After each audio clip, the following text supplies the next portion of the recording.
രാമദജി ഹരേ കൃഷ്ണ കൃഷ്ണ കൃഷ്ണ ഹരേ ഹരേ ഹരേ രാമ രാമ രാമ ഹരേ ഹരേ ഹരേ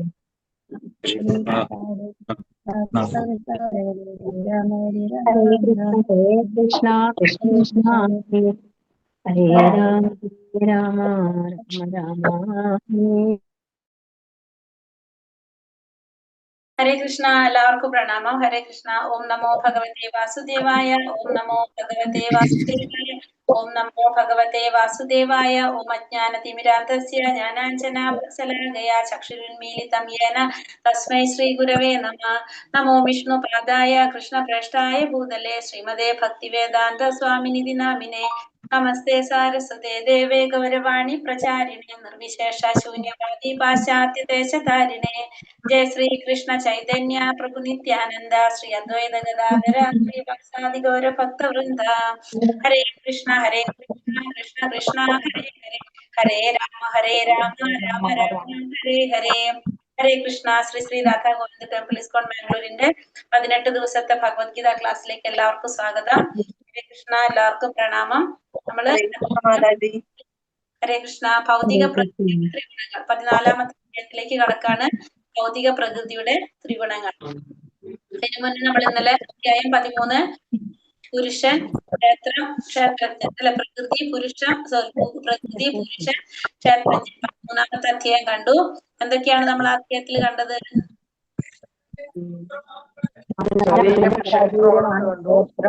ക്ഷേത്രം എന്ന് പറയുന്ന ശരീരമാണ്. ശരീരത്തെ കുറിച്ച്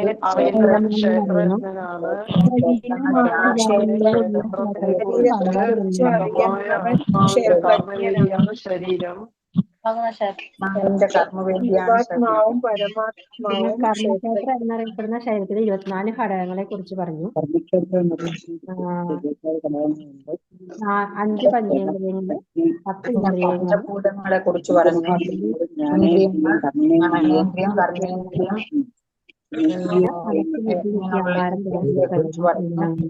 ഭഗവാനാണ് ക്ഷേത്രജ്ഞൻ. ഈ ശരീരമാണ് ക്ഷേത്രത്തെയും ക്ഷേത്രജ്ഞനെയും കുറിച്ചുള്ള അറിവാണ് ജ്ഞാനം. ഒരു വ്യക്തിക്ക്, അതായത് ജീവാത്മാവിന് സ്വന്തം ശരീരത്തെ കുറിച്ച് മാത്രമേ അറിയൂ. പരമാത്മാവ് ഭഗവാൻ രണ്ടു വിധമുണ്ടെന്ന് പറഞ്ഞു. ബാഹ്യ ശൗചവും ആഭ്യന്തര ശൗചവും.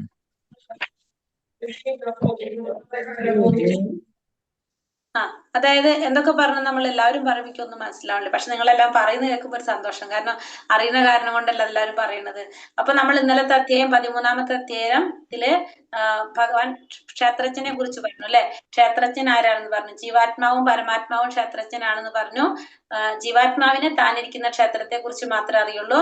പരമാത്മാവിനെ എല്ലാ ക്ഷേത്രത്തെ കുറിച്ച് അറിയാം. ഈ ക്ഷേത്രം എന്ന് പറയുന്നത് ശരീരത്തിനെയാണ് പറയുന്നതെന്ന് പറഞ്ഞു. ഇനി ശരീരത്തിന്റെ 24 മൂലകങ്ങൾ കണ്ടു. 24 ഘടകങ്ങൾ പറഞ്ഞത് പഞ്ചേന്ദ്രിയങ്ങള്, പഞ്ചമഹാഭൂതങ്ങള്, പിന്നെ 10 ഇന്ദ്രിയങ്ങള്, ഇന്ദ്രിയ വിഷയങ്ങള്, മനസ്സ്, ബുദ്ധി, മിഥ്യാഹങ്കാരം, ഭൗതിക പ്രകൃതിയുടെ ത്രിഗുണങ്ങൾ. ഇതാണ് പറഞ്ഞത്. നമ്മൾ 24 ഘടകങ്ങൾ കണ്ടു. പിന്നെ ജ്ഞാനം എന്താണെന്ന് ഭഗവാൻ പറഞ്ഞു അല്ലെ. എന്താണ് ജ്ഞാനം എന്ന് പറഞ്ഞത്? ജീവാത്മാവിനെ കുറിച്ചും പരമാത്മാവിനെ കുറിച്ചും ജ്ഞാനം എന്ന് പറയുന്നത്. പിന്നെ അത് കൂടാതെ ഭഗവാൻ ജ്ഞാനം എന്ന് പറഞ്ഞത് എന്താണെന്ന് കുറെ കാര്യങ്ങൾ പറഞ്ഞിട്ട് പറഞ്ഞു. ഇതിനൊക്കെ ജ്ഞാനം എന്ന് പറയും, ഇതല്ലാത്തൊക്കെ എന്താണ്? അജ്ഞാനമാണെന്ന് ഭഗവാൻ പറഞ്ഞു അല്ലെ. പിന്നെ നമ്മൾ എന്ത് മനസ്സിലാക്കിണ്ടായിരുന്നു? പിന്നെന്താ പഠിച്ചത്? പഞ്ചമഹാഭൂതങ്ങള്. അത് മനസ്സിലായി. പിന്നെ ഉൾപ്പെട്ടതെല്ലാം പറഞ്ഞു. ജ്ഞാനേന്ദ്രിയങ്ങള്, കർമ്മേന്ദ്രിയങ്ങള്, ഉൽപാദനേന്ദ്രിയങ്ങള്, അതിനെ കുറിച്ചെല്ലാം പറഞ്ഞു. അതില് ശൗചം പറഞ്ഞില്ല. 2 തരത്തില് ശൗചം ഉണ്ടെന്ന് പറഞ്ഞിട്ടുണ്ടായിരുന്നു. ബാഹ്യ ശൗചവും ആന്തരിക ശൗചവും. കുളിക്കുമ്പോൾ ശുദ്ധിയാകുന്നത് ബാഹ്യ ശൗചവും മന്ത്രത്തിലൂടെ ശുദ്ധിയാകുന്നത് ആന്തരിക ശൗചവുമാണ്. ഹരേ കൃഷ്ണ മന്ത്രം ചൊല്ലി ഭഗവാന്റെ നാമജപം. ഭഗവാൻ ലാസ്റ്റ് ശ്ലോകത്തിൽ എന്ത് പറഞ്ഞു നിൽക്കാണ്? ഭഗവാൻ പറഞ്ഞ ലാസ്റ്റ് എന്താണ്? നമുക്ക് ശരീരത്തെ കുറിച്ച് അറിയണം, ക്ഷേത്രജ്ഞനും തമ്മിലുള്ള വ്യത്യാസം എന്താണെന്ന് മനസ്സിലാക്കിയുടെ ത്രിഗുണങ്ങളിൽ നിന്ന് മൂലമാണ് നമുക്ക് ഓരോ ജന്മം എടുക്കേണ്ടി വരുന്നത്. ലാസ്റ്റ് പറഞ്ഞു ഈ ഭൗതിക പ്രകൃതിയുടെ ത്രിഗുണങ്ങളിൽ നിന്ന് മുക്തി നേടാനുള്ള പ്രക്രിയ അതെന്താണെന്ന് കൂടി നമുക്ക് അറിയണമെന്ന് പറഞ്ഞു. അങ്ങനെയുള്ളവർക്കാണ് പരമപദം പ്രാപിക്കാൻ സാധിക്കാന്ന് പറഞ്ഞു. അടുത്ത അധ്യായത്തിൽ നമുക്ക് പറഞ്ഞു തരുന്നത് ഈ ഭൗതിക പ്രകൃതിയുടെ ത്രിഗുണങ്ങളെ കുറിച്ചും ആ ത്രിഗുണങ്ങളെ എങ്ങനെ മറികടക്കാം എന്നുമാണ് നമുക്ക് പറയുന്നത്. അപ്പൊ നമുക്ക് എന്ത് മനസ്സിലായി? ഈ ജീവാത്മാവ് എന്ന് പറഞ്ഞത് എന്താണ്? പരിശുദ്ധമായിട്ടുള്ള ശുദ്ധമായിട്ടുള്ളത് തന്നെയാണ് അല്ലെ? പക്ഷെ ആ ജീവാത്മാവ് ഈ ഭൗതിക പ്രപഞ്ചത്തിലേക്ക് വരുമ്പോ അതിനെ ഈ ഗുണങ്ങൾ സ്വാധീനിക്കും. ആ ഗുണങ്ങൾ സ്വാധീനിക്കുമ്പോ ആ ജീവാത്മാവിന്റെ സ്വഭാവം എന്തായിട്ട് മാറും? ആ ഗുണങ്ങൾ അനുസരിച്ചുള്ള സ്വഭാവമാണ് പിന്നെ ആര് കാണിക്കുന്നത്? ആ ജീവാത്മാവ് കാണിക്കുന്നത്. അപ്പൊ അത് സത്വഗുണം സ്വാധീനിച്ച സ്വാത്വികമായ സ്വഭാവം കാണിക്കും, തമോ ഗുണം സ്വാധീനിച്ച അതനുസരിച്ചുള്ള സ്വഭാവം കാണിക്കും. അപ്പൊ അത് ശരിക്കും ആ സ്വഭാവം ആരെ വരുന്നത്? ത്രിഗുണങ്ങളുടെ അടിസ്ഥാനത്തിലാണ്, ജീവാത്മാവിന്റെ അല്ല അല്ലെ? അപ്പൊ നമുക്ക് എന്താ വേണ്ടത്? ആ ത്രിഗുണങ്ങളെ നമുക്ക് മറികടക്കാൻ സാധിക്കണം. ത്രിഗുണങ്ങളെയാണ് നമ്മൾ മറികടക്കേണ്ടതെന്ന് പറഞ്ഞു. അപ്പൊ ഈ സ്വഭാവം ത്രിഗുണങ്ങൾ എങ്ങനെ സ്വാധീനിക്കുന്നത്? നമ്മൾ പൂർവ്വജന്മത്തിൽ ചെയ്ത കർമ്മത്തിനനുസരിച്ചായിരിക്കും ഏത് ഗുണമാണ് നമ്മളെ സ്വാധീനിക്കുന്നത്. നമ്മള് ഇപ്പൊ തമോ ഗുണത്തിലല്ല, നമ്മള് സാത്വികമായുള്ള പ്രവർത്തികളാണ് നമ്മൾ ചെയ്തതെങ്കിൽ ജീവാത്മാവ് അടുത്തൊരു ജന്മം എടുത്ത് വരുമ്പോ സാത്വികമായിട്ടുള്ള ഗുണമായിരിക്കില്ല സ്വാധീനിക്കുന്നത്. ഏത് ഗുണമായിരിക്കും സ്വാധീനിക്കുക? തമോ ഗുണത്തിലുള്ളതായിരിക്കും സ്വാധീനിക്കുക. അപ്പൊ നമ്മൾ പൂർവ്വജന്മത്തിൽ ചെയ്ത കർമ്മത്തിനനുസരിച്ചാണ് നമ്മൾ ഇവിടെയും എന്ത് വരുന്നത്? ഈ ഗുണങ്ങളും നമ്മളെ സ്വാധീനിക്കുക. അപ്പൊ എല്ലാം എന്താണ്? എല്ലാം തമ്മിൽ കണക്ഷൻ ഉണ്ട്.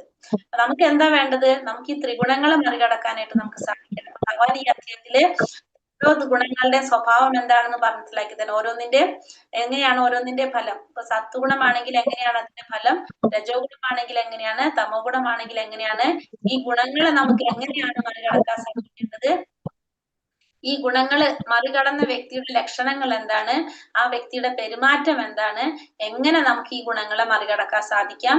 ഈ 3 ഗുണങ്ങളെ മറികടന്നിട്ടുള്ള ഒരു അവസ്ഥയുണ്ട്, അതിലേക്കാണ് നമ്മൾ എത്തേണ്ടത്. സത്വഗുണത്തിലല്ല എത്തേണ്ടത്, അതിനേക്കാളും മുകളിലേക്കാണ് നമ്മൾ എത്തേണ്ടതെന്ന് നമുക്ക് ഈ അധ്യായത്തിൽ ഭഗവാൻ പറഞ്ഞിട്ടുണ്ട്. അപ്പൊ ഭൗതിക പ്രകൃതിയുടെ ത്രിഗുണങ്ങൾ എന്ന് പറയുമ്പോൾ ഈ എല്ലാ കാര്യങ്ങളും ത്രിഗുണങ്ങളെ കുറിച്ച് നമുക്ക് ഡീറ്റെയിൽ ആയിട്ടാണ് ഈ അധ്യായത്തിൽ നമുക്ക് പറഞ്ഞു തരുന്നത്. അപ്പൊ നമുക്ക് ഇത്രയും മനസ്സിലാക്കാം. നമ്മൾ ഈ ഭൗതിക പ്രപഞ്ചത്തിലേക്ക് വരുമ്പോൾ ഈ ജീവാത്മാക്കളെ എന്ത് സ്വാധീനിക്കുകയാണ്? ഈ ഗുണങ്ങൾ സ്വാധീനിക്കും. ഈ ഗുണങ്ങൾ അനുസരിച്ച് നമ്മുടെ സ്വഭാവം വരും, ആ സ്വഭാവത്തിനനുസരിച്ച് നമ്മുടെ പ്രവൃത്തി വരും. അങ്ങനെയാണ് നമ്മുടെ പോകുന്നത്. അപ്പൊ അതാണ് നമുക്ക് ഈ അധ്യായത്തിൽ നോക്കാനുള്ളത്. ഹരേ കൃഷ്ണ. ഓം നമോ ഭഗവതേ വാസുദേവായ. ഭൗതിക പ്രകൃതിയുടെ ത്രിഗുണങ്ങൾ. ശ്രീ ഭഗവാനുവാച പരം ഭൂയ പ്രവിക്ഷ്യാമി ജ്ഞാനാനാജ്ഞാനമുത്തമം യജ്ഞാത്വാ മുനയാ സർവേ പരാം സിദ്ധിമിതോ ഗതഃ. പരമദിവ്യോത്തമ പുരുഷൻ പറഞ്ഞു, ഏതൊന്നറിഞ്ഞത് കൊണ്ടാണോ ഋഷികളെല്ലാം തികഞ്ഞ പരിപൂർണത നേടിയിട്ടുള്ളത്, സർവോത്കൃഷ്ടമായ ആ പരമജ്ഞാനത്തെ പറ്റി ഞാൻ വീണ്ടും നിന്നോട് പറഞ്ഞു തരാം. അപ്പൊ ഭഗവാൻ പറയുന്നത്, ഏതൊന്നറിഞ്ഞത് കൊണ്ടാണോ ഋഷികളെല്ലാം തികഞ്ഞ പരിപൂർണത നേടിയിട്ടുള്ളത്. അപ്പൊ ഏതറിഞ്ഞിട്ടാണോ ഈ ഋഷികൾക്ക് പരിപൂർണത നേടാൻ കഴിഞ്ഞിട്ടുള്ളത്, ആ സർവോത്കൃഷ്ടമായ ജ്ഞാനത്തെ പറ്റി ഞാൻ വീണ്ടും നിന്നോട് പറഞ്ഞു തരാം എന്നാണ് ഭഗവാൻ ഇവിടെ പറയുന്നത്. അപ്പൊ ഋഷികൾക്ക് ഏതറിഞ്ഞത് കൊണ്ടാണ് പരിപൂർണത നേടാൻ സാധിച്ചത്? ആ ജ്ഞാനം. ഇതിനെ കുറിച്ചാണ് ഞാൻ നിനക്ക് പറഞ്ഞു തരുന്നത്. അപ്പൊ എന്തിനെ കുറിച്ചാണ് ഋഷികൾക്ക് അറിയാൻ സാധിച്ചത്? ഇതിൽ പറയുന്നുണ്ട്, ഋഷികൾക്ക് പരിപൂർണതയിലെത്താൻ സാധിച്ചത് ഈ ഭൗതിക പ്രകൃതിയുടെ ത്രിഗുണങ്ങളുമായുള്ള സമ്പർക്കം കൊണ്ടാണ്. ഈ ജീവാത്മാക്കൾ ഈ ഭൗതിക ലോകത്തിൽ കുടുങ്ങിക്കിടക്കുന്നതെന്ന് മനസ്സിലാക്കിയത് കൊണ്ടാണ്, ആ ജ്ഞാനം നേടിയത് കൊണ്ടാണ് അനേകം ഋഷിമാർക്ക് പരിപൂർണതയിലെത്താൻ സാധിച്ചതും ആധ്യാത്മിക ലോകത്തിലേക്ക് കടക്കാൻ സാധിച്ചതും. ആ ജ്ഞാനത്തെ കുറിച്ചാണ് ഇവിടെ ഭഗവാൻ അർജുനന് പറഞ്ഞു കൊടുക്കാൻ പോകുന്നതെന്ന് ഇവിടെ പറയുന്നത്. അപ്പൊ അത് ഭംഗിയായിട്ട് ഈ അധ്യായത്തിൽ പറയുന്നുണ്ട്. ഇവിടെ അങ്ങനെയുള്ളവർക്ക് എന്താ സംഭവിക്കുന്നത്? ആ ജ്ഞാനം അറിഞ്ഞു കഴിഞ്ഞാൽ എന്ത് സംഭവിക്കും? അപ്പൊ ത്രിഗുണങ്ങളെ കുറിച്ചാണ് ഇവിടെ പറയുന്നത്. അപ്പൊ അത് അറിഞ്ഞു കഴിഞ്ഞാൽ അവർക്ക് എന്ത് സംഭവിക്കുന്നതാണ് ഇവിടെ ഭഗവാൻ പറയുന്നത്. ഇതം ജ്ഞാനമുപാശ്രിത്യ മമ സാധർമ്യമാഗതഃ സർഗേ പീനോപജായന്തേ പ്രളയേന വ്യഥന്തി ച. ഈ ജ്ഞാനത്തിൽ ഉറച്ചു നിൽക്കുന്നത് കൊണ്ട് എന്റേതിനു സമാനമായ അതീന്ദ്രിയ ഭാവത്തെ പ്രാപിക്കാൻ കഴിയും. അങ്ങനെ ഉറച്ചു നിന്ന് കഴിഞ്ഞാൽ ഒരുവൻ സൃഷ്ടികാലത്ത് ജനിക്കുകയുമില്ല, പ്രളയകാലത്ത് ആകുല ചിത്തനാവുകയുമില്ല. അപ്പൊ ആ ജ്ഞാനത്തിൽ ഉറച്ചു നിന്ന് കഴിഞ്ഞാല് എന്റേതിനു സമാനമായിട്ടുള്ള അതീന്ദ്രിയ ഭാവത്തെ പ്രാപിക്കാൻ ആർക്ക് സാധിക്കും? ഈ വ്യക്തിക്ക് സാധിക്കും. അങ്ങനെ ഉറച്ചു നിന്ന് കഴിഞ്ഞാൽ ഒരുവൻ സൃഷ്ടികാലത്ത് ജനിക്കുകയോ പ്രളയകാലത്ത് ആകുല ചിത്തനാവുകയോ ചെയ്യുന്നില്ല. അപ്പോ ഈ ഒരു ജ്ഞാനം പ്രകൃതിയുടെ ത്രിഗുണങ്ങളെ കുറിച്ച് മനസ്സിലാക്കി കഴിഞ്ഞാൽ ആ വ്യക്തിക്ക് എന്ത് സാധിക്കുന്ന പറഞ്ഞത്? ഭഗവാന്റേതിനു സമാനമായ ഭാവത്തെ പ്രാപിക്കാനായിട്ട് സാധിക്കുന്ന പറഞ്ഞപ്പ അത്രയും ശ്രേഷ്ഠമാണ് എന്ത്? നമുക്ക് ഈ ത്രിഗുണങ്ങളെ മറികടക്കാൻ കഴിഞ്ഞാൽ നമുക്ക് എന്ത് സാധിക്കാണ്? ഭഗവാന്റേന് സമാനമായിട്ടുള്ള അതീന്ദ്രിയ ഭാവം നമുക്ക് പ്രാപിക്കാൻ സാധിക്കും. അങ്ങനെയുള്ള ഒരു വ്യക്തിയെ സംബന്ധിച്ച് സൃഷ്ടികാലത്ത് ജന്മം എടുക്കേണ്ടതായിട്ടോ പ്രളയകാലത്ത് ആകുല ചിത്തനാവേണ്ടതായിട്ടോ വരുന്നില്ല. കാരണം എന്താണ്? ഈ സൃഷ്ടി നടക്കുന്നതും പ്രളയം നടക്കുന്നതും ഇതൊക്കെ ജനനം മരണമൊക്കെ നടക്കുന്നത് എവിടെ മാത്രാണ്? ഈ ഭൗതിക ലോകത്തിൽ മാത്രമാണ്. അപ്പൊ നമുക്ക് വീണ്ടും ഭൗതിക ലോകത്തിൽ ജന്മം എടുക്കേണ്ടി വരില്ല എന്നാണ് ഇവിടെ ഭഗവാൻ പറയുന്നത്. ഭഗവാന്റെ സമാനമായിട്ടുള്ള അതീന്ദ്രിയ ഭാവത്തെ പ്രാപിക്കാനും ഭഗവാന്റെ സമാനമായിട്ടുള്ള അതീന്ദ്രിയ ഭാവത്തെ പ്രാപിക്കാനും കൂടി നമുക്ക് സാധിക്കും ഈ ജ്ഞാനത്തിൽ ഉറച്ചു നിന്ന് കഴിഞ്ഞാൽ. ഏത് ജ്ഞാനത്തിൽ? ഈ ത്രിഗുണങ്ങളെ കുറിച്ച് നമുക്ക് മനസ്സിലാക്കി കഴിഞ്ഞാൽ നമുക്ക് ഈ ത്രിഗുണങ്ങളെ മറികടക്കാനായിട്ട് നമുക്ക് സാധിക്കും എന്നാണ് ഭഗവാനോട് പറയുന്നത്. ഇനി ഭഗവാൻ എന്താ പറയുന്നത്? സർവയോനീഷു കൗന്ദേയ മൂർധയ സംഭവന്തി യഃ താസാം ബ്രഹ്മ മഹത്യോ അഹം ബീജപ്രദാപിത. ഹേ കുന്തിപുത്ര, നാനാരൂപേണയുള്ള ജീവിവർഗങ്ങൾക്കെല്ലാം ഈ ഭൗതിക പ്രകൃതിയിൽ ജന്മമെടുക്കാൻ അവസരം നൽകിയത് ഞാനാണ്. അവതാവായ പിതാവും ഞാൻ തന്നെ എന്നറിയണം. അപ്പോൾ പറയുന്നത് നാനാരൂപേണയുള്ള ജീവിവർഗങ്ങൾക്കെല്ലാം, എല്ലാ ജീവിവർഗങ്ങൾക്കും ഈ ഭൗതിക പ്രകൃതിയിൽ ജന്മമെടുക്കാൻ അവസരം നൽകിയത് ആരാണ്? ഭഗവാനാണ്. അപ്പൊ എല്ലാവരുടെയും ബീജം പ്രദാനം ചെയ്ത പിതാവ് ആരാണ്? ഭഗവാനാണെന്ന് ഭഗവാൻ പറയണം. അപ്പൊ എല്ലാ നാനാരൂപേണയുള്ള ജീവിവർഗങ്ങള് 84 ലക്ഷം ജീവിവർഗങ്ങളുണ്ട്. നമ്മൾ പഠിച്ചു 84 ലക്ഷം ജീവിവർഗങ്ങൾക്കെല്ലാം ഈ ഭൗതിക പ്രകൃതിയിൽ ജന്മമെടുക്കാൻ അവസരം നൽകിയത് ആരാണ്? ഭഗവാനാണ് അവസരം നൽകിയത്. അപ്പൊ അവയ്ക്ക് ബീജം പ്രദാനം ചെയ്ത പിതാവും ആര് തന്നെയാണ്? ഭഗവാൻ തന്നെയാണെന്ന് ഭഗവാനോട് പറയുന്നത്. അപ്പൊ എല്ലാവർക്കും ബീജം പ്രദാനം ചെയ്ത പിതാവും ഭഗവാനാണ്. എല്ലാവർക്കും ഇവിടെ ജന്മം എടുക്കാനുള്ള അവസരം നൽകിയതും ആര് തന്നെയാണ്?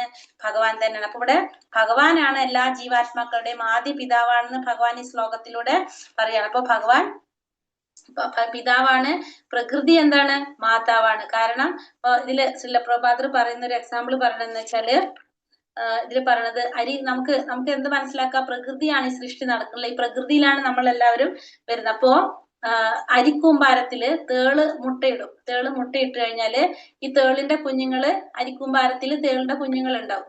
അപ്പൊ നമുക്ക് എന്താ തോന്നാ? ഈ അരിയിൽ നിന്നാണ് ഈ തേളിന്റെ കുഞ്ഞുങ്ങൾ ഉണ്ടാകുന്നത്. ശരിക്കും എന്താണ്? അതില് തേള് മുട്ടയിട്ടിട്ടാണ് കുട്ടികൾ അവിടെ ഉണ്ടാകുന്നത്. അതേപോലെ തന്നെ ഈ ജീവജാലങ്ങളുടെ ഉൽപ്പത്തിക്ക് കാരണം ആരാണ്? ഭൗതിക പ്രകൃതിയല്ല, ശരിക്കും ഭഗവാനാണ്. പ്രകൃതിയുടെ സൃഷ്ടിയെ എന്ന് മട്ടില് പുറത്തു വരുന്നെങ്കിലും അവയ്ക്ക് ബീജം പ്രദാനം ചെയ്തത് ആര് തന്നെയാണ്? ഭഗവാൻ തന്നെയാണ്. അപ്പൊ എല്ലാ ജീവികളുടെയും പിതാവ് ആരാണ്? ഭഗവാനാണ്. പ്രകൃതി ആരാണ്? മാതാവാണെന്ന് പറയാം. അപ്പൊ എല്ലാ ജീവാത്മാക്കളുടെയും പിതാവ്, ഈ ചലിക്കുന്നതും ചലിക്കാത്തതും എല്ലാ സർവ്വചരാചരങ്ങളുടെ പിതാവ് ആരാണ്? ഭഗവാനാണ്. എല്ലാവരുടെയും ആവിർഭാവത്തിന് കാരണം ആര് തന്നെയാണ്? അപ്പോ ഭഗവാൻ തന്നെയാണ്. ശ്രീകൃഷ്ണനാണ്, ശ്രീകൃഷ്ണ ഭഗവാനാണ് ജീവസത്തുകൾക്കെല്ലാം ആദി പിതാവ് എന്ന് ഈ ശ്ലോകം സ്പഷ്ടമാക്കുന്നുണ്ട്. ഭൗതികവും ആത്മീയവുമായ പ്രകൃതിയുടെ സംയോഗമാണ് ജീവാത്മാക്കൾ. അങ്ങനെയുള്ള ജീവസത്തകൾ ഭൂലോകത്തിൽ മാത്രമല്ല ബ്രഹ്മാവ് വാഴുന്ന സമുന്നത ഗ്രഹത്തിൽ പോലും കാണപ്പെടുന്നു.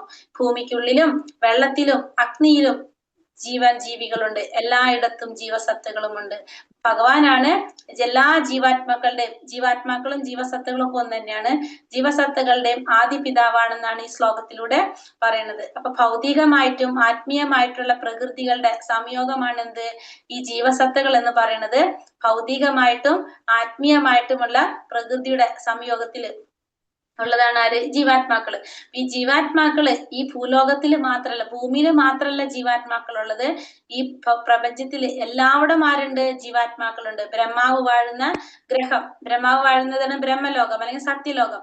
ഈ സത്യലോകം മുതല് ഈ എല്ലാ ലോകങ്ങളിലും ആരുണ്ട്? എല്ലാ ഗ്രഹങ്ങളിലും എന്തുണ്ട്? ഈ ജീവാത്മാക്കളുണ്ട്. ഭൂമിയിലുണ്ട്, വെള്ളത്തിലുണ്ട്, കരയിലുണ്ട്, അഗ്നിയിലും എല്ലാവിടും എന്തുണ്ട്? ഈ ജീവാത്മാക്കളുണ്ട് എന്നാ പറഞ്ഞ. അപ്പൊ എല്ലായിടത്തും ജീവാത്മാക്കളുണ്ട്. എല്ലാ ജീവാത്മാക്കളിലും ആരുണ്ട്? പരമാത്മാവായിട്ട് ഭഗവാനുണ്ട്. എല്ലാ ജീവാത്മാക്കളുടെയും പിതാവ് ആരാണ്? ഭഗവാനാണെന്നും പറയാണ്. അപ്പൊ അത് ഭൂമിയിൽ മാത്രല്ല, ഈ ഏത് ലോകത്തിൽ ഏത് ഗ്രഹത്തിലുള്ള ജീവാത്മാക്കൾക്കും ഈ ജന്മം എടുക്കാൻ അവസരം കൊടുത്ത ആര് തന്നെയാണ്? ഭഗവാൻ തന്നെയാണെന്ന് ഭഗവാൻ പറയണം. അപ്പൊ അത് 4 ലക്ഷം ജീവഗണങ്ങൾ, മനുഷ്യരാകാം, മൃഗങ്ങളാകാം, പക്ഷികളാകാം, ഇഴജന്തുക്കളാകാം, വെള്ളത്തിലുള്ളത്, കരയിലുള്ളത്, ഇങ്ങനെ എല്ലാത്തിനും എന്താണ് ജീവൻ നൽകാൻ, ജന്മം കൊടുക്കാൻ അവസരം നൽകിയത് ആരാണ്? ഭഗവാൻ തന്നെയാണെന്ന് ഭഗവാൻ ഇവിടെ പറയുന്നത്. സത്വം രജസ്തമ ഇതി ഗുണാ പ്രകൃതി സംഭവാഃ നിപതന്തി മഹാബാഹോ ദേഹേ ദേഹീനമവ്യയം. ഹേ മഹാബാഹുവായ അർജുന, 3 ഗുണങ്ങൾ അടങ്ങിയതാണ് ഭൗതിക പ്രകൃതി. സത്വം, രജസ്, തമസ്. ശാശ്വതനായ ജീവാത്മാവിന് പ്രകൃതി സംയോഗം ഉണ്ടാകുന്നതോടെ അത് ഈ ഗുണങ്ങളാൽ ബദ്ധനാകുന്നു. അപ്പൊ ഇവിടെ എന്താ പറയണത്? അർജുന, 3 ഗുണങ്ങൾ അടങ്ങിയതാണ് ഭൗതിക പ്രകൃതി എന്ന് പറയുന്നത്. 3 ഗുണങ്ങൾ അടങ്ങിയതാണ്. സത്വഗുണം, രജോ ഗുണം, തമോ ഗുണം. ഈ 3 ഗുണങ്ങൾ അടങ്ങിയതാണ് എന്ത്? ഭൗതിക പ്രകൃതി എന്ന് പറയുന്നത്. ഈ 3 ഗുണങ്ങൾ അടങ്ങിയതാണ് സത്വഗുണം, രജോ ഗുണം, തമോ ഗുണം. ഈ ശാശ്വതനായ ജീവാത്മാവിന് പ്രകൃതി സംയോഗം ഉണ്ടാകുന്നതോടെ അത് ഈ ഗുണങ്ങളാൽ ബദ്ധനാകുന്നു. അപ്പൊ ഈ ജീവാത്മാവ് എങ്ങനെയാണ്? ശാശ്വതനാണ്. അപ്പൊ ആ ജീവാത്മാവിന് ഭൗതിക പ്രകൃതിയുമായിട്ട് സംയോഗം ഉണ്ടാകാണ് ചെയ്യുന്നത്. ഭൗതിക പ്രകൃതിയിൽ വരുമ്പോൾ ഈ ഗുണങ്ങളുമായിട്ട് സംയോഗം ഉണ്ടാകുമ്പോൾ അതെന്ത് സംഭവിക്കും? ഈ ഗുണങ്ങളാൽ ബന്ധനാവും. അപ്പൊ ഈ ഗുണങ്ങള് ആ ജീവാത്മാവിനെ ബന്ധിക്കുകയാണ് ചെയ്യുന്നത്. ഈ ഭൗതിക പ്രപഞ്ചത്തില് ഈ ജീവാത്മാക്കളെ ഈ ഗുണങ്ങള് ബന്ധിക്കും. ഇനി ഓരോ ഗുണത്തെ കുറിച്ച് നമുക്ക് പറയാം. ഫസ്റ്റ് സത്വഗുണം. സത്വഗുണത്തെ കുറിച്ച് എന്താ പറയണത്? തത്ര സത്വം നിർമ്മലതാത് പ്രകാശാഗമനാമയം സുഖസംഖ്യേന ഭക്താതി ജ്ഞാനസംഖ്യേന ചാനക. ഹേ പുണ്യാത്മാവേ, മറ്റുള്ളവയെ അപേക്ഷിച്ച് വിശുദ്ധമാകയാൽ സത്വഗുണം പ്രകാശമാനവും എല്ലാ പാപങ്ങളിൽ നിന്നും മോചിപ്പിക്കുന്നതുമാണ്. ആ ഗുണത്തിൽ സ്ഥിതി ചെയ്യുന്നവർ സുഖത്താലും ജ്ഞാനത്താലും ഭക്തരാക്കപ്പെടും. ഇവിടെ പറയുന്നത് എല്ലാ എന്ന് പറയുന്നത് പുണ്യാത്മാവെ, മറ്റുള്ളവയെ അപേക്ഷിച്ച് വിശുദ്ധമാണെന്ത്? സത്വഗുണം. അപ്പൊ മറ്റുള്ള ഗുണങ്ങളെ അപേക്ഷിച്ച് രജോ ഗുണത്തെയും തമോ ഗുണത്തെയും അപേക്ഷിച്ച് എന്താണ്? വിശുദ്ധമാണ് സത്വഗുണം. വിശുദ്ധമായിട്ടുള്ളതാണ് ഈ 2 ഗുണത്തിനെ, രജോ ഗുണത്തിനെയും തമോ ഗുണത്തിനെയും അപേക്ഷിച്ച് വിശുദ്ധമായിട്ടുള്ളതാണ് സത്വഗുണം.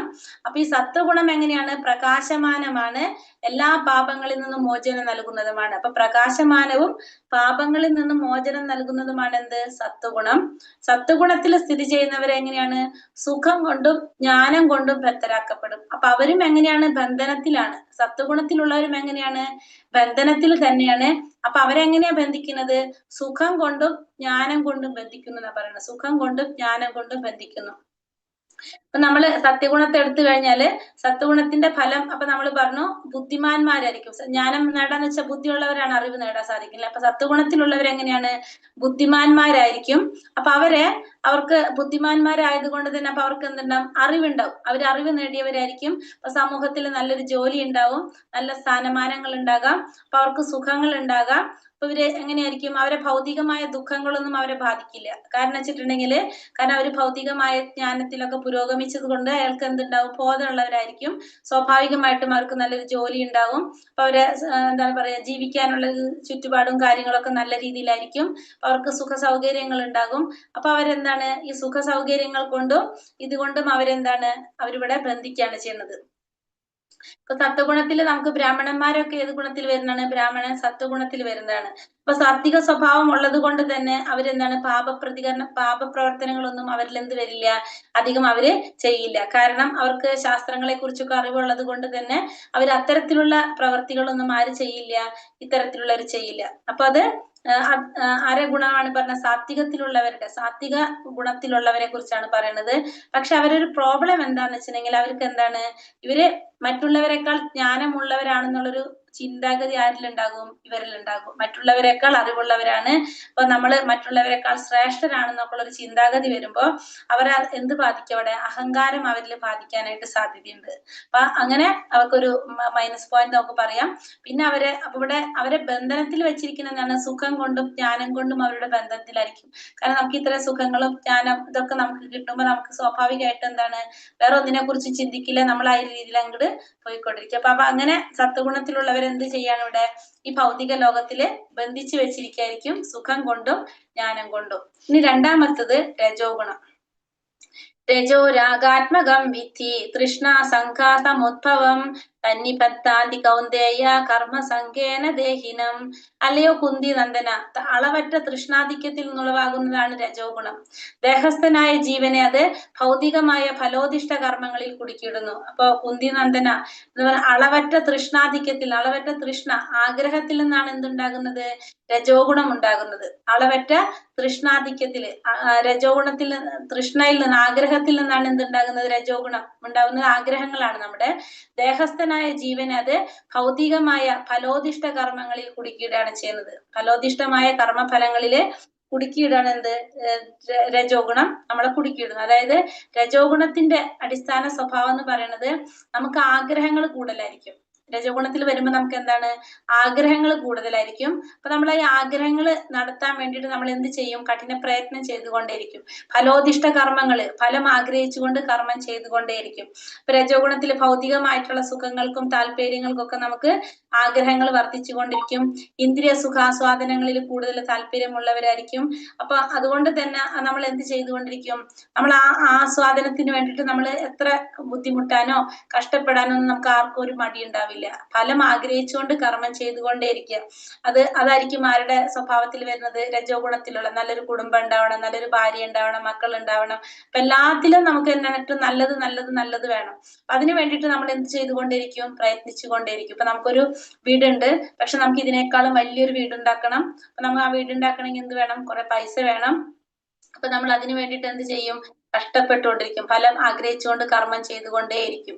അപ്പൊ അങ്ങനെ നമ്മള് അത് ചെയ്ത് നമുക്കത് എത്താൻ സാധിച്ചില്ല, നമ്മൾ ആഗ്രഹിച്ച പ്രകാരം നമുക്കത് നടന്നില്ലെങ്കിൽ നമുക്ക് എന്ത് സംഭവിക്കും? അവിടെ ദുഃഖവും സംഭവിക്കും. അപ്പൊ ഈ ഫലോദിഷ്ട കർമ്മങ്ങള് ചെയ്തുകൊണ്ടേയിരിക്കും. അപ്പൊ രജോ ഗുണത്തില് ലാസ്റ്റ് നമുക്ക് എന്ത് സംഭവിക്കാം? നമ്മൾ ആഗ്രഹിച്ച പോലെ നടക്കാതെ വരുമ്പോ ദുഃഖങ്ങളും സംഭവിക്കാം. നമ്മൾ രണ്ടാമത്തെ അധ്യായത്തിൽ പഠിച്ചില്ലേ? കാമം, ക്രോധം, ക്രോധത്തിൽ നിന്ന് പറഞ്ഞില്ലേ? അത് രജോ ഗുണത്തിന്റെ സ്വഭാവമായിട്ട് നമ്മൾ അവിടെ പറഞ്ഞത്. അപ്പൊ അവിടെ ലാസ്റ്റ് നമുക്ക് എന്ത് വരാം? ക്രോധവും വരാം, ദുഃഖവും സംഭവിക്കാം. പിന്നെ തൃഷ്ണ, അതാണ് ഇവിടെ പറഞ്ഞത്. പിന്നെ സ്ത്രീ പുരുഷന്മാർ തമ്മിലുള്ള ആസക്തിയും എന്തിൽ വരുന്നതാണ്? ഈ രജോ ഗുണത്തിലുള്ളവരില് വരുന്നതാണ്. അതാണ് രജോ ഗുണത്തെ കുറിച്ച് പറയുന്നത്. ഇനി അടുത്തത് തമോ ഗുണം. തമസ്തജ്ഞാനജം വിത്തി മോഹനം സർവദേഹിനാം പ്രമാദാലസ്യ നിദ്രാഭി സന്നിബദ്ധാതി ഭാരത. ഭാരതപുത്ര, അജ്ഞാനജന്യമായ തമോ ഗുണമാകട്ടെ സർവശരീരികളെയും വ്യാമോഹിപ്പിക്കുന്നതാണ്. ഈ ഗുണത്തിന്റെ ഫലങ്ങളായ പ്രമാദം, അലസത, നിദ്ര എന്നിവ ബദ്ധ ജീവാത്മാവിനെ കുടുക്കിയിടുന്നു. മൂന്നാമത്തെ എന്താണ്? തമോ ഗുണം.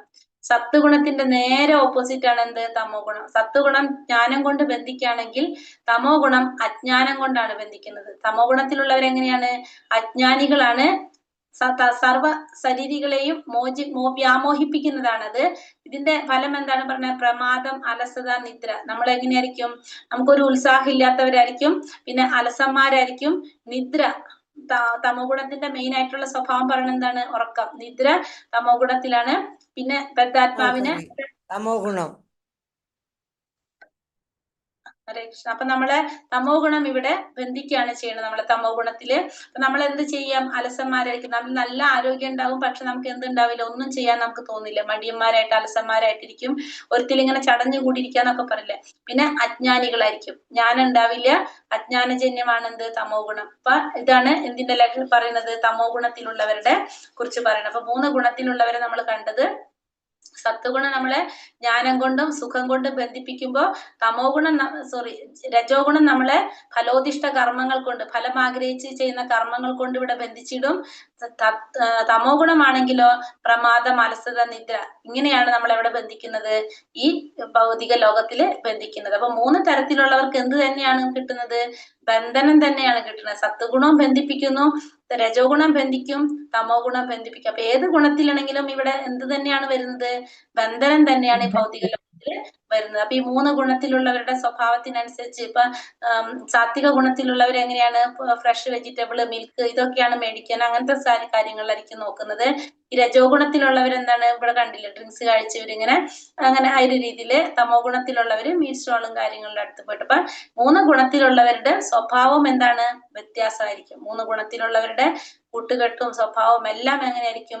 വ്യത്യാസമായിരിക്കും. ഇപ്പൊ സത്വഗുണത്തിലുള്ള ഒരു വ്യക്തി തമോ ഗുണത്തിലുള്ള ഒരു വ്യക്തിയായിട്ട് കൂട്ടുകൂടി കഴിഞ്ഞാൽ അവർക്ക് അവർക്ക് ഒരു സെക്കൻഡ് സഹിക്കാൻ പറ്റില്ല. രണ്ട് തരത്തിലായിരിക്കും പോണത് അല്ലെ സ്വഭാവങ്ങൾ വരുമ്പോ. അപ്പൊ എല്ലാവരും എങ്ങനെയായിരിക്കും, ഓരോരുത്തരും അവരാ കാറ്റഗറിയിലുള്ളത് അറിയാതെ തന്നെ നമുക്ക് അത് എങ്ങനെയായിട്ട് വരും, കൂട്ടായിട്ട് നമുക്ക് വരും. ഹരേ കൃഷ്ണ മാതാജി, പ്രമാദം എന്താണ് അർത്ഥം വരുന്നത്? പ്രമാദം എന്ന് വെച്ചിട്ടുണ്ടെങ്കിൽ ഉത്സാഹമില്ലാത്ത അങ്ങനത്തെ ഒക്കെ തന്നെ, നമ്മളെ അലസത എന്ന് തന്നെ പറയാം നമുക്ക്. ഉന്മത്താവസ്ഥയാണോ മാതാജി? ഉന്മത്താവസ്ഥ, തെറ്റ്, പിഴവ്. ഹരേ കൃഷ്ണ മാതാജി. ഇത് മനുഷ്യരിൽ മാത്രല്ല, മൃഗങ്ങളിലും പക്ഷികളിലും എല്ലാവരിലും എന്തുണ്ട്, ഈ സ്വഭാവം ഉണ്ട്. ഇത് എല്ലാവർക്കും ഒരുപോലെ തന്നെ വരുന്നതാണ്. മനുഷ്യർക്ക് മാത്രല്ല, മൃഗങ്ങൾക്കും പക്ഷികൾക്കും എല്ലാം എന്തുണ്ട്, ഈ ഗുണങ്ങൾ ബാധിക്കുന്നുണ്ട്, ത്രിഗുണങ്ങൾ ബാധിക്കുന്നുണ്ട്. ഇപ്പൊ ഇതിൽ കാണുന്നത് പക്ഷി അരയന്നം ഏത് ഗുണത്തിലുള്ളതാണ്? സത്വഗുണത്തിലുള്ളതാണ് അരയന്നം. ഈ അരയന്നം സത്വഗുണത്തിലാണ്. അപ്പൊ അത് ശുദ്ധജലത്തിൽ മാത്രമാണ് നമുക്ക് ആരെ കാണാൻ സാധിക്കുന്നത്, ഈ അരയന്നത്തെ കാണാനായിട്ട് സാധിക്കുന്നത്. അത് പാലൊക്കെയാണത് ഭക്ഷണം. അതിന്റെ എന്താണ്, നല്ല വൃത്തിയായിട്ടുള്ള ശുദ്ധമായിട്ടുള്ള ഭക്ഷണം മാത്രമാണ് അതും കഴിക്കുന്നത്. അപ്പൊ ഈ സത്വഗുണത്തിലാണ് എന്ത് വരുന്നത്, അരയന്നം വരുന്നത്. രണ്ടാമത് തേനീച്ച ഏത് ഗുണത്തിലാണ് വരുന്നത്?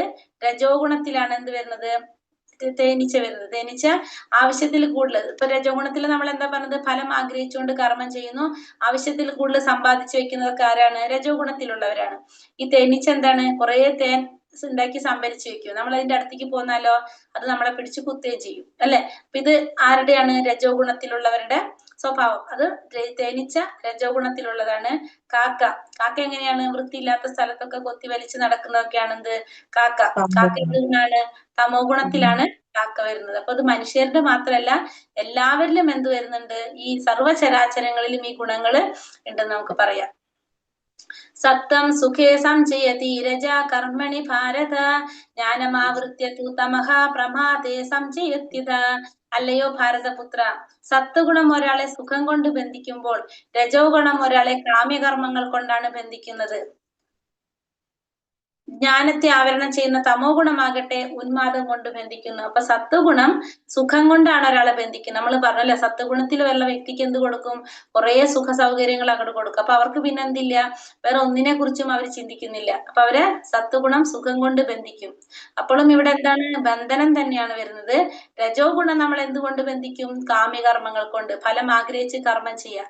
ഇത്തരത്തിലുള്ള കർമ്മങ്ങൾ കൊണ്ടാണ് ഇവിടെ രജോ ഗുണം ബന്ധിക്കുന്നത്.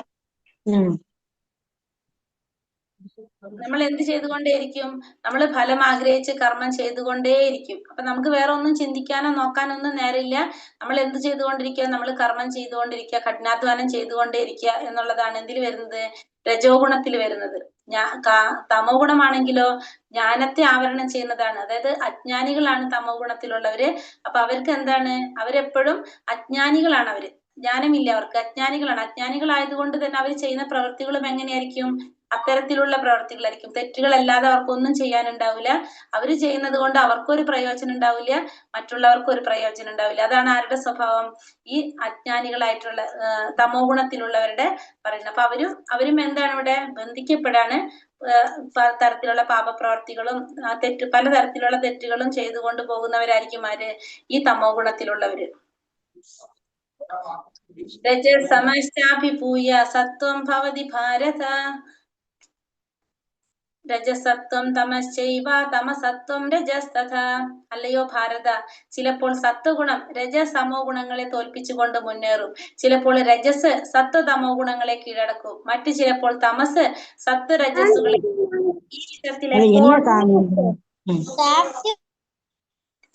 ഈ വിധത്തിൽ എപ്പോഴും ആധിപത്യത്തിനുള്ള മത്സരം നിലനിൽക്കുന്നു. അപ്പോ ചിലപ്പോൾ സത്വഗുണം എന്ത് ചെയ്യും, രജസിനെയും തമസിനെയും തോൽപ്പിച്ചുകൊണ്ട് സത്വഗുണം മുന്നേറാം.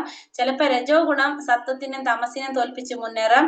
ചിലപ്പോ തമസ് മറ്റു രണ്ട് ഗുണങ്ങളെ തോൽപ്പിച്ച് മുന്നേറാം. അപ്പൊ ഈ വിധത്തിൽ എന്താണ്, ഇപ്പൊ നമ്മളിൽ ഈ മൂന്ന് ഗുണങ്ങളും നമ്മളിലുണ്ട്. അപ്പൊ ഈ മൂന്ന് ഗുണങ്ങൾ ഉണ്ടെങ്കിൽ ഒരു ഗുണം മറ്റുള്ള രണ്ട് ഗുണങ്ങളെ തോൽപ്പിച്ച് മുന്നേറിക്കൊണ്ടേയിരിക്കും. നമ്മൾ പറയില്ലേ രാവിലത്തെ ക്ലാസ് കേൾക്കണം, രാവിലെ നിങ്ങൾ കൂടുതൽ ചെയ്യണം പറയുന്നതാണ്. രാവിലെ നമുക്ക് കൂടുതൽ ആധിപത്യം എന്തിനാ നിൽക്കുന്നത്? സത്വഗുണത്തിനാ നിൽക്കുന്നത്. മറ്റ് രണ്ട് ഗുണങ്ങളെക്കാൾ സത്വഗുണമാണ് കൂടുതൽ നിൽക്കുക. അപ്പൊ രാവിലെ നമ്മൾ ചെയ്യുന്ന കാര്യങ്ങളെല്ലാം നമുക്ക് എന്താണ് ശരിയായ രീതിയിൽ നമുക്ക് ഫലത്തിൽ കിട്ടും. ശരിയായ രീതിയിൽ നമുക്ക് അതിനെ ഗ്രഹിക്കാനും സാധിക്കും. ഇപ്പൊ പഠിക്കാനായാലും എന്ത് ചെയ്യാനായാലും നമുക്ക് എന്താണ് ഗ്രഹിക്കാൻ സാധിക്കും. പിന്നെ നമുക്കത് കൂടുതൽ ഫലം നമുക്ക് കിട്ടുന്നതാണ് എന്ത് രാവിലെ നമ്മൾ ചെയ്യുന്നത്. കാരണം സാത്വികമായിട്ടുള്ള രീതിയിലാണ് എല്ലാതും സംഭവിക്കുന്നത്. നമ്മൾ പറഞ്ഞു തെറ്റ് ചെയ്യാനുള്ള കാര്യം ഉണ്ടാവില്ല, നമുക്ക് പാപങ്ങളിൽ നിന്ന് മോചനം, ഇതൊക്കെ നമ്മൾ പറഞ്ഞു സത്വഗുണത്തില്. അതുകൊണ്ടാണ് നമ്മൾ എന്ത് പറയണത് രാവിലെ നമ്മൾ കൂടുതൽ ഉപയോഗിക്കാനായിട്ട് പറയണത്. രാവിലത്തെ സമയം കഴിയുന്തോറും പിന്നെ എന്ത് വരും? രജോ ഗുണം തമോ ഗുണമൊക്കെ ആയിട്ട് മാറുമ്പോൾ നമ്മള് രാവിലെ ഒരു പ്രാവശ്യം ചെയ്യേണ്ട കാര്യം ഇവിടെ 10 പ്രാവശ്യം ചെയ്യേണ്ടി വരും. വൈകുന്നേരം ആകുമ്പോഴേക്കും ഒരു 100 പ്രാവശ്യം ചെയ്യേണ്ട ഒരു അവസ്ഥയിലേക്കാണ് പോകേണ്ടത്. അപ്പൊ എപ്പോഴും ഈ 3 ഗുണങ്ങളും തമ്മിൽ എന്ത് ചെയ്തുകൊണ്ടിരിക്കും? ആധിപത്യം നടന്നുകൊണ്ടേയിരിക്കും. ഇത് 3ഉം തമ്മിലുള്ള മത്സരം നിലനിൽക്കൊണ്ടേയിരിക്കും. ആർക്കും പരിശീലനം കൊണ്ട് സത്വഗുണം വളർത്തി രജസ് തമസ്സുകളെ തോൽപ്പിക്കാൻ സാധിക്കും. അപ്പൊ പരിശീലനത്തിലൂടെ ഈ എല്ലാവർക്കും എന്ത് സാധിക്കും? ഈ സത്വഗുണം വളർത്തിക്കൊണ്ട് രജോ ഗുണത്തിനെയും തമോ ഗുണത്തിനെയും തോൽപ്പിക്കാൻ സാധിക്കും. രജോ ഗുണം വർദ്ധിപ്പിച്ചുകൊണ്ട് സത്വഗുണത്തിനും തമോ ഗുണത്തിനെയും കീഴടക്കാനും തമോ ഗുണത്തെ പോഷിപ്പിച്ച് സത്വരജസ്സുകളെ നശിപ്പിക്കാനും എല്ലാം എന്ത് സാധിക്കും? ഇതിനെ ഓരോന്നിനെയും അങ്ങോട്ടും ഇങ്ങോട്ടും തോൽപ്പിച്ചുകൊണ്ട് മറ്റുള്ള ഗുണങ്ങളെ നശിപ്പിക്കാനും മറ്റതിനെ നന്നാക്കാനും നമുക്ക് സാധിക്കും. ഈ 3 ഗുണങ്ങൾ ഉണ്ടെങ്കിലും സ്ഥിരനിശ്ചയമുള്ളവർ ഏത് ഗുണത്തിൽ നിൽക്കും? സത്വഗുണത്തിൽ നിൽക്കും. സ്ഥിരനിശ്ചയമുള്ളവർക്ക് സത്വഗുണത്തിൽ അനുഗ്രഹീതരാകാം. സത്വഗുണത്തിൽ നിന്നാ പോരാ, അതിനെയും അതിക്രമിച്ച വസുദേവാവസ്ഥ എന്ന വിശുദ്ധ സത്യത്തിലേക്ക് വരണം. അപ്പൊ ആദ്യം നമ്മൾ എന്താ നോക്കുന്നത്? ഈ 3 ഗുണത്തിൽ സത്വഗുണത്തിലേക്ക് എത്താനാണ് നോക്കുന്നത്. ആ സത്വഗുണത്തിൽ എത്തിയിട്ട് നമുക്ക് എന്ത് വേണം? അതിനേക്കാളും മുകളിലുള്ള ഗുണത്തിലേക്ക് പോകണം. അതാണ് വസുദേവാവസ്ഥ അല്ലെങ്കിൽ വിശുദ്ധ സത്വം എന്ന് പറയുന്നത്. വസുദേവാവസ്ഥ അല്ലെങ്കിൽ വിശുദ്ധ സത്വം എന്ന് പറയുന്നത്. അപ്പൊ നമ്മൾ പറയില്ല, നമുക്കിപ്പോ ഫ്ലൈറ്റിൽ പോകണമെങ്കിൽ നമ്മൾ എവിടെ പോകണം? റോട്ടിൽ നിന്നൊരു കാര്യമില്ലല്ലോ, നമ്മൾ എയർപോർട്ടിൽ പോയാലേ നമുക്ക് സാധിക്കുള്ളൂ. അപ്പൊ അതേപോലെ തന്നെ ആദ്യം നമുക്ക് എവിടേക്ക് എത്തണം? സത്വഗുണത്തിലേക്ക് എത്തണം. സത്വഗുണത്തിൽ എത്തിയിട്ട് വേണം നമുക്ക് എന്തിലേക്ക് കടക്കാൻ? വിശുദ്ധ സത്വത്തിലേക്ക് ഉയരാനായിട്ട്. അപ്പൊ ഇവിടെയാണ് ഒരാൾ ആരാകുന്നത്? ഈശ്വര ശാസ്ത്രജ്ഞനാകുന്നത്. ഒരു മനുഷ്യൻ ഏത് ഗുണത്തിലാണ് അയാളെ എന്താണ് സ്വാധീനിച്ചിരിക്കുന്നത്? ഏത് ഗുണമാണ് ആ വ്യക്തിയെ സ്വാധീനിച്ചിരിക്കുന്നതെന്ന് അവരുടെ പ്രവർത്തനത്തിൽ നിന്ന് നമുക്ക് മനസ്സിലാക്കാനായിട്ട് സാധിക്കും. അപ്പൊ നമുക്ക് അറിയാൻ സാധിക്കും ഒരു വ്യക്തിയുടെ സ്വഭാവത്തിൽ നിന്ന്, പ്രവർത്തനത്തിൽ നിന്ന് നമുക്ക് മനസ്സിലാക്കാൻ സാധിക്കും ആ മനുഷ്യനെ ഏത് ഗുണമാണ് സ്വാധീനിച്ചിരിക്കുന്നത്. നമുക്ക് ഇതിന്റെ ഗുണങ്ങൾ മനസ്സിലാക്കി കഴിഞ്ഞാൽ നമുക്ക് ഓരോരുത്തരുടെ പ്രവൃത്തി പെരുമാറ്റത്തിലൂടെ നമുക്ക് അറിയാൻ സാധിക്കും അവരിൽ ഏത് ഗുണമാണ് അവരെ സ്വാധീനിച്ചിരിക്കുന്നതെന്ന് നമുക്കറിയാൻ സാധിക്കും. അപ്പൊ നമ്മുടെ ലക്ഷ്യം ഏതാണ്? സത്വഗുണത്തിന്റെ മുകളില് വിശുദ്ധ സത്യത്തിൽ എത്താന്നുള്ളതാണ് നമ്മുടെ ലക്ഷ്യം എന്ന് പറയുന്നത്. ഈ 3 ഗുണങ്ങളും തമ്മിലുള്ള മത്സരം നടന്നുകൊണ്ടേയിരിക്കുകയാണ്. നമുക്കപ്പൊ എവിടേക്ക് എത്തണം? ഈ 3 ഗുണത്തിനെ അതിക്രമിച്ച ഒരു അവസ്ഥയിലേക്കാണ് നമ്മൾ എത്തേണ്ടത്. സർവദ്വാരേഷു ദേഹേസ്മിൻ പ്രകാശ ഉപജായത്തെ ജ്ഞാനം യഥാ തഥാ വിദ്യാത് വിവൃതം സത്വമിത്യുത. 9 ദ്വാരങ്ങളാണ് ശരീരത്തിനുള്ളത്. 2 കണ്ണ്, 2 ചെവി, 2 നാസാദ്വാരങ്ങൾ, വായ്, ലിംഗം, മലദ്വാരം. ഇവയെല്ലാം സ്വാത്വികതാ ലക്ഷണങ്ങളാൽ പ്രകാശിതമാകുമ്പോൾ മനുഷ്യൻ സത്വഗുണ സമ്പന്നനാണെന്ന് മനസ്സിലാക്കാം. അത്തരക്കാർ കാര്യങ്ങളെ ശരിയായ രീതിയിൽ കാണുകയും കേൾക്കുകയും അനുഭവിക്കുകയും ചെയ്യും. അവർ ആന്തരികമായും ബാഹ്യമായും പരിശുദ്ധരാണ്. നവദ്വാരങ്ങളിലും പ്രവൃത്തമായ സന്തുഷ്ടിയുടെ ലക്ഷണങ്ങൾ കാണാം. ഇതാണ് സത്വഗുണത്തിന്റെ അവസ്ഥ. ഇപ്പൊ സത്വഗുണത്തിന്റെ എന്താ പറയണത്? 9 ദ്വാരങ്ങളാണ് എന്ത് ശരീരത്തിലുള്ളത്. അപ്പൊ നമ്മളെ ശരീരത്തിലുള്ള 9 ദ്വാരങ്ങൾ ഏതൊക്കെയാണ്? 9 വാതിലുകളുള്ള ഒരു പുരയിലാണ് ആര് താമസിക്കുന്നത്? ഈ ആത്മാവ് താമസിക്കുന്നതെന്ന് പറയാം. അപ്പൊ അത് 9 വാതിലുകൾ ഏതൊക്കെയാണ്? 2 കണ്ണ്, 2 ചെവി, 2 നാസാദ്വാരങ്ങള്, വായ്, ലിംഗമലദ്വാരം. ഇതെല്ലാം സാത്വികതാ ലക്ഷണങ്ങളാൽ പ്രകാശിതമാകുമ്പോൾ ആ മനുഷ്യൻ ഏത് ഗുണത്തിലാണ്? സത്വഗുണത്തിലാണെന്ന് പറയാനായിട്ട് സാധിക്കും. സത്വഗുണത്തിലുള്ള ഒരു വ്യക്തി എങ്ങനെയാണ്? എല്ലാ കാര്യങ്ങളെയും ശരിയായ രീതിയിൽ നോക്കി കാണാനായിട്ട് ആ വ്യക്തിക്ക് സാധിക്കും. എല്ലാ കാര്യങ്ങളും ശരിയായ നിലയിൽ നോക്കി കാണാനായിട്ട് സ്വാത്വികതയിലുള്ള ഒരു വ്യക്തിക്ക് സാധിക്കും. പിന്നെ ആന്തരികമായിട്ടും ബാഹ്യമായിട്ടും എങ്ങനെയായിരിക്കും ആ വ്യക്തി? പരിശുദ്ധനായിരിക്കും. നവദ്വാരങ്ങളിലും പ്രവൃത്തമായ സന്തുഷ്ടിയുടെ ലക്ഷണം കാണാനായിട്ട് സാധിക്കും. അപ്പൊ എല്ലാ രീതിയിലും സാത്വിക ഗുണത്തിലുള്ള ഒരു അവസ്ഥ എന്ന് പറയുമ്പോൾ എന്ത് കാര്യത്തിനെയും ശരിയായ രീതിയിൽ നോക്കി കാണാനും കേൾക്കാനും അനുഭവിക്കാനും ഈ വ്യക്തിക്ക് സാധിക്കും. ബാഹ്യമായിട്ടും ആന്തരികമായിട്ടും എങ്ങനെയായിരിക്കും ആ വ്യക്തി? പരിശുദ്ധനായിരിക്കും. സ്വാത്വിക ഗുണത്തിലുള്ള വ്യക്തിയെ സംബന്ധിച്ച് ലോഭ പ്രവൃത്തിരാരംഭ കർമ്മണാമശമസ്പൃഹ രജസ്തേതാനി ജായന്തേ വിവൃതേ ഭരതർഷഭ. ഹേ ഭരതശ്രേഷ്ഠ, രജോ ഗുണം വർദ്ധിക്കുമ്പോൾ അതിയായ ആസക്തി, ഫലോദിഷ്ടമായ പ്രവർത്തനം, കഠിനമായ പ്രയത്നം, അടക്കാനാവാത്ത ആഗ്രഹം, മോഹാവേശം എന്നീ ലക്ഷണങ്ങൾ ഉണ്ടാകുന്നു.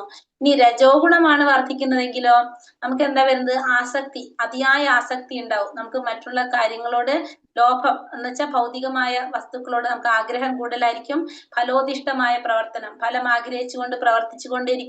കഠിനമായി പ്രവർത്തിച്ചു കൊണ്ടിരിക്കും. അടക്കാനാവാത്ത ആഗ്രഹങ്ങൾ, നമ്മുടെ ആഗ്രഹങ്ങൾ എങ്ങനെയാണ്? അതിങ്ങനെ അടക്കാനാവാത്ത പോലെ ആഗ്രഹങ്ങൾ വന്നുകൊണ്ടിരിക്കുക.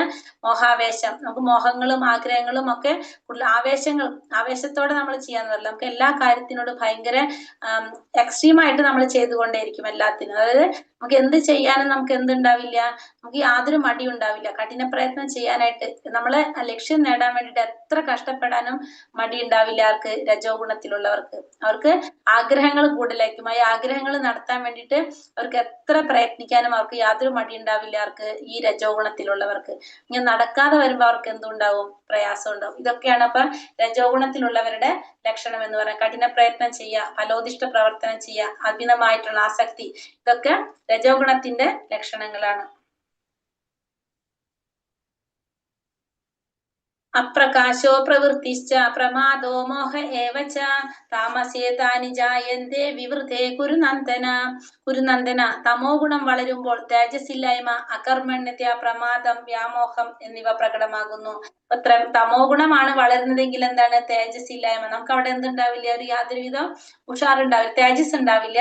അകർമ്മണ്യത, കർമ്മം ചെയ്യാനായിട്ട് യാതൊരു ഇഷ്ടം ഉണ്ടാവില്ല. നമ്മൾ എത്ര ശക്തിയുണ്ട്, നമുക്ക് എത്ര ആവതുണ്ട്, ആരോഗ്യം ഉണ്ടെങ്കിലും നമുക്ക് കർമ്മം ചെയ്യാനായിട്ട് യാതൊരു ഇഷ്ടം ഉണ്ടാവില്ല. പ്രമാദം, വ്യാമോഹം, ഇതൊക്കെ എന്താണ്? നമ്മൾ ഈ പറഞ്ഞ പോലെ തന്നെ നമ്മൾ എന്ത് പറഞ്ഞു? അജ്ഞാനികളായിരിക്കും. തമോ ഗുണത്തിലുള്ളവർ എങ്ങനെയാണ്? ജ്ഞാനം ഉണ്ടാവില്ല. തേജസ് ഉണ്ടാവില്ലെങ്കിൽ അവിടെ ഉണ്ടാവില്ല, ജ്ഞാനം ഉണ്ടാവില്ല. അപ്പൊ ജ്ഞാനം ഇല്ലാതാവുമ്പോ സ്വാഭാവികമായിട്ടും നമുക്ക് എന്തിനെ കുറിച്ച് അറിയില്ല? ശാസ്ത്രങ്ങളെ കുറിച്ച് അറിയില്ല, ചെയ്യേണ്ടത് എന്താണെന്ന് അറിയില്ല, ചെയ്യാൻ പാടില്ലാത്തത് എന്താണെന്ന് അറിയില്ല. ഇതൊന്നും ആർക്കറിയില്ല? ഈ തമോ ഗുണത്തിലുള്ള വ്യക്തിക്ക് അറിയില്ല.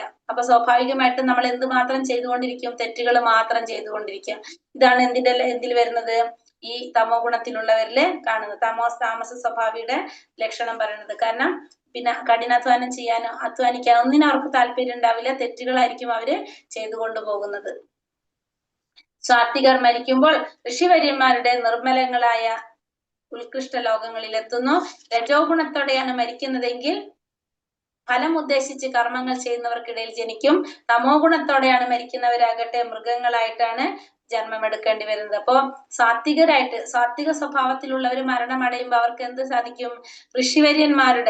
ഋഷ്യന്മാരുടെ ലോകത്തിലേക്ക് പോകാനായിട്ട് അവർക്ക് സാധിക്കും. അതായത് സത്വഗുണത്തിൽ മരണപ്പെടുകയാണെങ്കിൽ ബ്രഹ്മലോകത്തില്, ജനലോകത്തില്, അങ്ങനത്തെ ലോകങ്ങളിലേക്കായിരിക്കും ആര് പോകുന്നത്? ഇവര് പോകുന്നത്. ഋഷിവര്യന്മാരുടെ ലോകങ്ങളിലേക്കാണ്, ഉത്കൃഷ്ട ലോകങ്ങളിലേക്ക് പോകാനായിട്ട് സാത്വികർക്ക് സാധിക്കും. ഇനി രജോ ഗുണത്തോടെയാണ് നമ്മൾ മരിക്കുന്നതെങ്കിലോ, രജോ ഗുണത്തിലോടാണെങ്കിൽ നമ്മൾ എവിടെ വന്ന് ജന്മമെടുക്കുന്നത്? ഈ ഭൗതിക ഫലം ഉദ്ദേശിച്ച് കർമ്മം ചെയ്യുന്നവർ എവിടെയാണ്? ഈ ഭൂമിയിൽ വന്നിട്ടാണ് എവിടെ ജന്മമെടുക്കുന്നത്? ഈ രജോ ഗുണത്തിലുള്ളവർ മരണമടഞ്ഞാല് അവരെവിടെ വന്ന് ജന്മമെടുക്കും? ഫലം ഉദ്ദേശിച്ച് കർമ്മം ചെയ്യുന്നവർ, ഫലം ആഗ്രഹിച്ച് കർമ്മം ചെയ്യുന്നവർ എവിടെയാണ്? രജോ ഗുണത്തിലുള്ളവരെല്ലാവരും ഈ ഭൂമിയിലാണുള്ളത്, ഭൂലോകത്താണുള്ളത്. അപ്പൊ ഈ ഭൂമിയിൽ വന്നിട്ടാണ് ജന്മമെടുക്കേണ്ടി വരുന്നത്. തമോ ഗുണത്തോടെയാണ് മരിക്കുന്നതെങ്കിലോ മൃഗങ്ങളായിട്ടാണ് ജന്മമെടുക്കേണ്ടതായിട്ട്. തമോ ഗുണത്തിലാണെങ്കിൽ നമ്മൾ ആരായിട്ട് ജന്മമെടുക്കും? മൃഗങ്ങളായിട്ടായിരിക്കും നമ്മൾ ജന്മമെടുക്കേണ്ടതായിട്ട് വരുന്നത്. അപ്പൊ 3 ഗുണത്തിലുള്ളവർ മരിക്കുമ്പോ സാത്വികർ ഉത്കൃഷ്ട ലോകങ്ങളിലേക്ക് പോകും, രജോ ഗുണത്തിലുള്ളവർ ഭൂമിയിൽ വന്ന് ജന്മമെടുക്കും, തമോ ഗുണത്തിലുള്ളവര് മൃഗങ്ങളായിട്ട് വന്ന് ജന്മമെടുക്കും. ഇനി സത്കർമ്മത്തിന്റെ ഫലം എങ്ങനെയായിരിക്കും? വിശുദ്ധമായിരിക്കും. എപ്പോഴും സത്കർമ്മത്തിന്റെ ഫലം വിശുദ്ധമായിരിക്കും. അത് സാത്വിക ഗുണത്തിലാണെന്ന് പറയുന്നത്. സത്വഗുണത്തിന്റെ ഫലം എപ്പോഴും എങ്ങനെയാണ്? വിശുദ്ധമായിരിക്കും. അതെങ്ങനെയാണെന്ന് പറയാണ്? അത് വിശുദ്ധമാണ്. സാത്വിക ഗുണത്തിലാണെന്ന് പറയാം. കാരണം സദ്ഗുണത്തിലുള്ളവർ കർമ്മങ്ങൾ ചെയ്യുന്നത് എപ്പോഴും എങ്ങനെയായിരിക്കും? ശാസ്ത്രങ്ങൾ അറിയുന്നത് കൊണ്ട് തന്നെ ശാസ്ത്രവിധികൾ അനുസരിച്ചായിരിക്കും ആര് കർമ്മം ചെയ്യുക? സത്ഗുണത്തിലുള്ളവർ കർമ്മം ചെയ്യുന്നത്. അപ്പൊ അവരുടെ കർമ്മത്തിന്റെ ഫലവും അതേപോലെ തന്നെ വിശുദ്ധമായതായിരിക്കും. ശാസ്ത്രങ്ങൾ അറിയുന്നവരായിരിക്കും, ജ്ഞാനികളായിരിക്കും. അപ്പൊ അതുകൊണ്ട് ആ രീതിയിലായിരിക്കും അവരുടെ പ്രവൃത്തികളും അങ്ങനെയായിരിക്കും വരുന്നത്. അതുകൊണ്ട് അവരുടെ സത്വഗുണത്തിലാണെന്ന് പറയാം. കർമ്മത്തിന്റെ ഫലം വിശുദ്ധമായിരിക്കും.